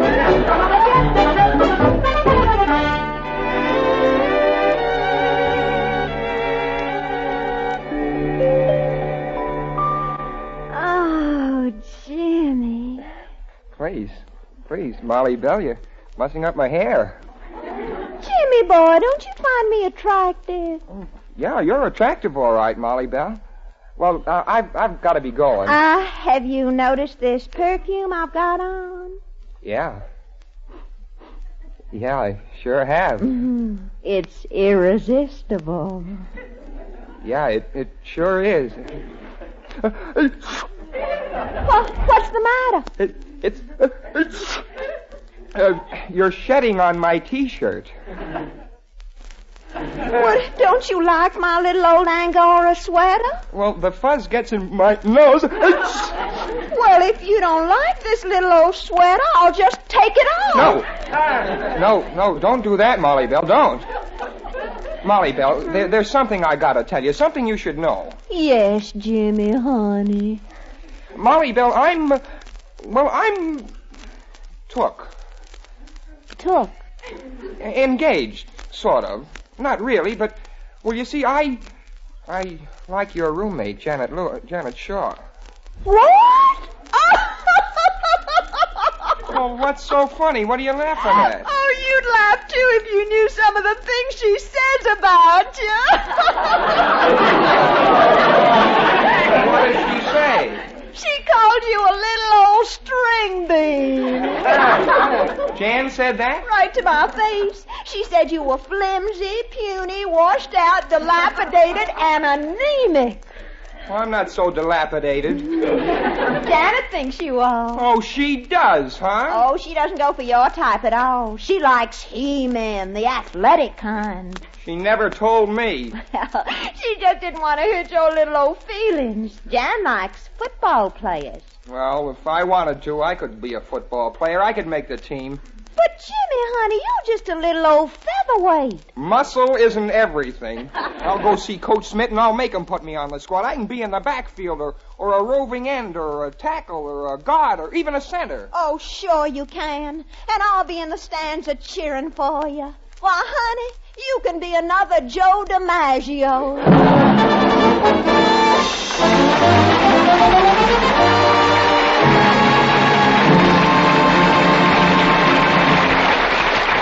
We'll return to the campus of Midwestern University in just a moment. Perhaps when you were on your vacation, you met a beautiful blonde who was lovable but dumb. Well, she's my friend Irma, and she's in mighty good company on Monday nights this fall. If you make Monday night CBS night in your radio, you'll also hear the Lux Radio Theater, Arthur Godfrey's Talent Scouts, Inner Sanctum, and the Bob Hawk Show. Tune in this fall for the shows that you love best of all. Listen carefully, here's the address. It's CBS. And now back to Janet and Jimmy and the second act of Young Love.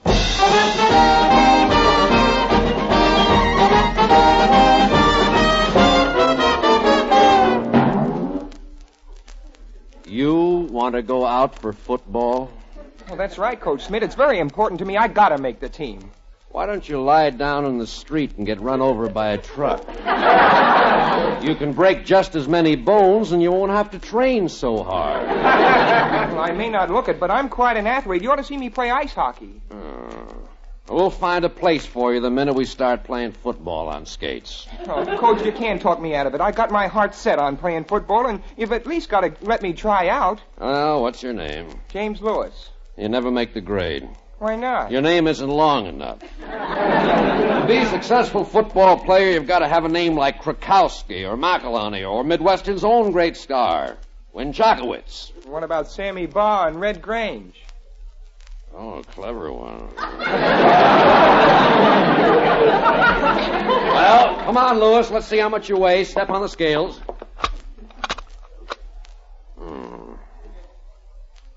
You got both feet on the scale? Yeah. Well, take a deep breath. That's better. Yeah. Well, I weighed more before I had my wisdom teeth pulled. If you had your wisdom teeth, you wouldn't be going out for football. There's only one way I can use you, Lewis. If you've got a friend, I'll put the two of you in one uniform. I've always wanted to have a four-legged quarterback. Oh, no kidding, Coach. Can't you think of me as more the intellectual type of football player? Intellectual? Well, I know Winchakowitz has the muscle and the speed, and he makes all the touchdowns, but couldn't you use somebody to think for Winchakowitz? What? Say, maybe you've got a point, son. Our trouble here at Midwestern is we've got a one-man team, Winchakowitz, and he can't remember the numbers of the plays. Well, why don't you let me teach it to him? I'll make a deal with you, Lewis. If you can help Winchakowitz memorize the plays, I'll see that you're a full-fledged letterman on Midwestern's football team.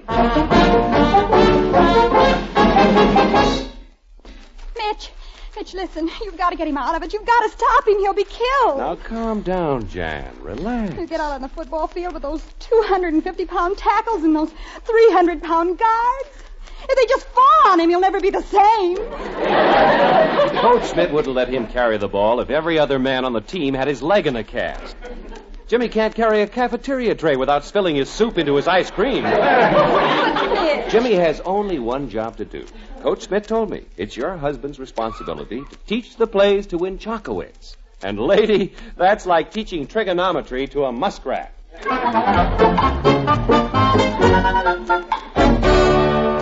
Okay, Winchakowitz, you ready to work? You betcha. I'm raring to go. Now, all we've got to do is figure out these plays on the blackboard. I'm raring to go.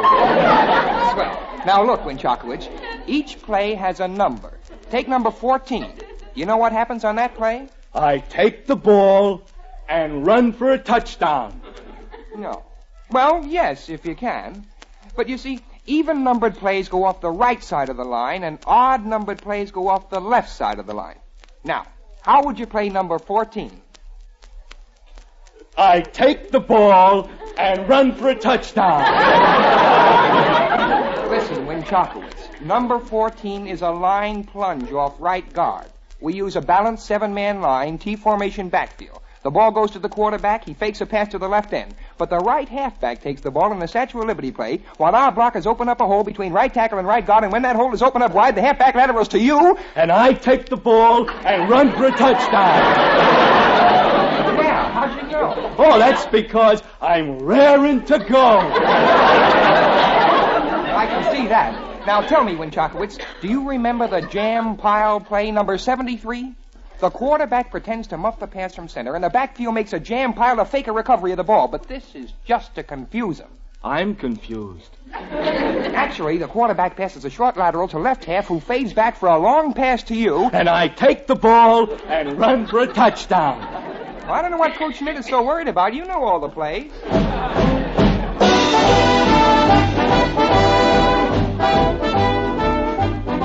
Hey, gang! Who's gonna win the game today?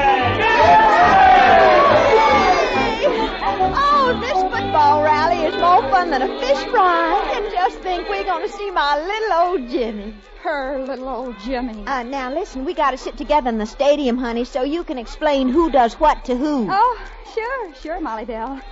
I'm never going to drink out of a Dixie cup as long as I live. Students, I'll bet you all want to hear a word from Midwestern's great football star. You tell him, Mitch. The one and only Winchakowitz. What have you got to say for yourself, Winchakowitz? I'm raring to go. Winchakowitz, this afternoon, are we going to leave the field victorious? No. But we're going to win the game. Oh, isn't he darling? He's just so darling. Yeah. He's a better deal than Jimmy, especially if you go by the pound. Just look at that rippling mass of muscle. Oh, yes. And that... Molly Bell, look at that powerful neck. Yeah. And those broad shoulders. 2 of them. And that chest and that waist and those legs. Put them all together. Oh. Come on, gang! Let's all march down to the stadium together. Let's show the team we're behind them. Give them the X, the X, the X. Give them the X, give them the X, give them the X, the X, the X.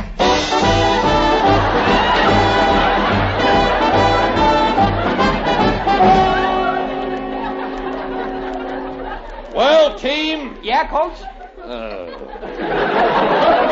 Team, I expect you to get in there and fight. I want you to play fair and square. Especially if the officials are watching you. You bet, Coach. And I don't want you men to feel discouraged because this team beat us last year 76-0. But when Chakowitz wasn't able to play. I had the mumps. Well, we're going to pay him back this year. I'll say we are. I'm raring to go. One other thing. When you boys go out on that field, I want you to know that my job depends on you. Depends on you.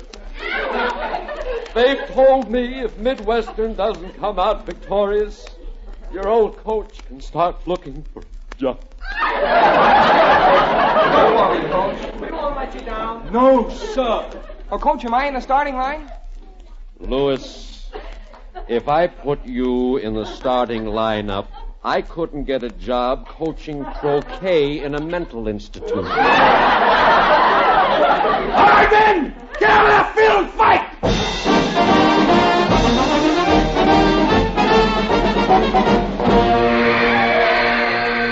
Gee, that's awful. They've already scored a touchdown again. But they missed the extra point. 6-0 isn't so bad this early in the game. Well, why don't they let my little old Winchakowitz run with a little old ball? Well, the other team is laying for him. They just won't let him get free. Mitch, you don't think they'll put in Jimmy? Not a chance. He's as safe as if he were in bed in the infirmary. Don't say that!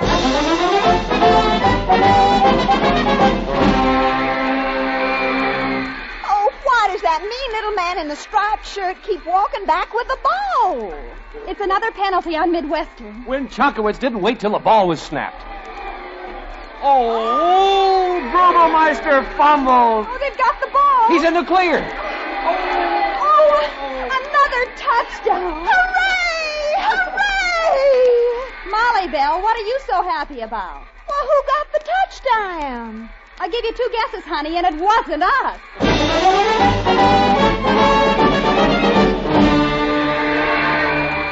20-7. Mitch, what's wrong with Winchakowitz? Our boys aren't giving him any blocking, and Winchakowitz is in a daze. He doesn't seem to know what the plays are. Oh, what was that? The end of the half. Oh, what Coach Schmidt is going to tell that team in the locker room. What are you guys doing to me? Brudelmeister fumbles. Hedopopoulos intercepts a pass. Then trips on a shoelace.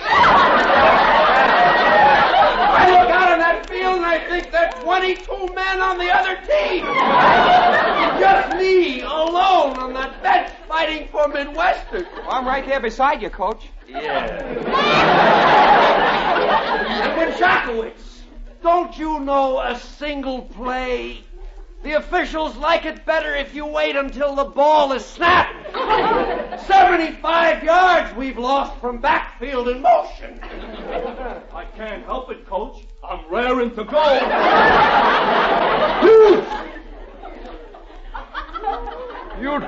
You don't want to let your old coach get fired, do you?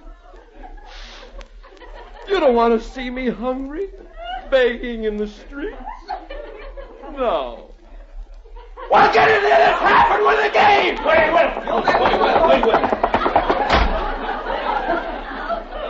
They didn't have to knock me down.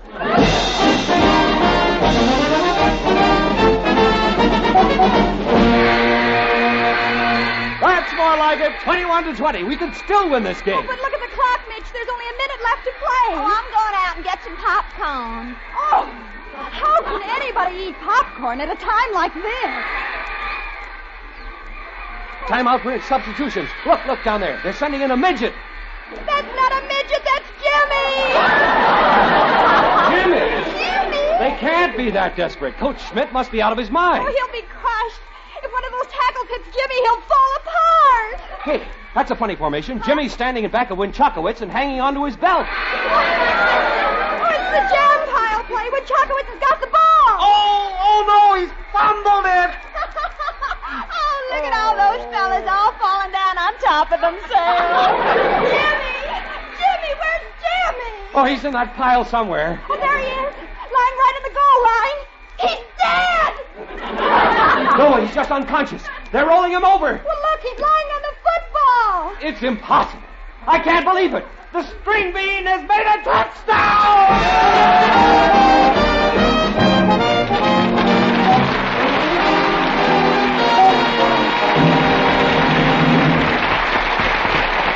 And now back to Midwestern University and Young Love.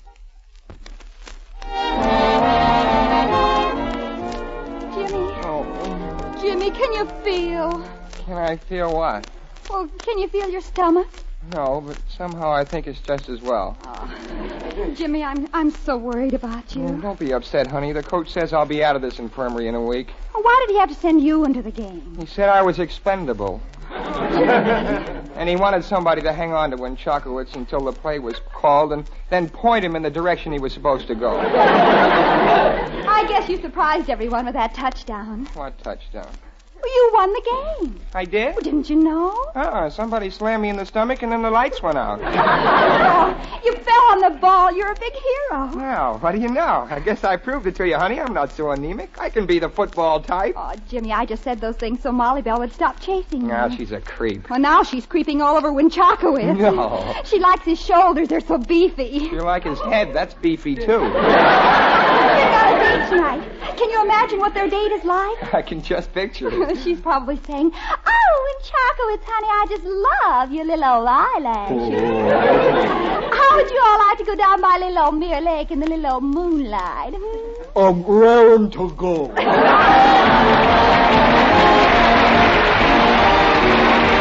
You've been listening to Young Love, starring Jimmy Lyden and Janet Waldo, with John Hastings, Shirley Mitchell, Peter Leeds, Hal March, and your announcer, Roy Rowan. Music was composed by Elliot Daniels, conducted by Lunt Gluskin. Young Love is written and directed by Lawrence and Lee. This is CBS, the Columbia Broadcasting System.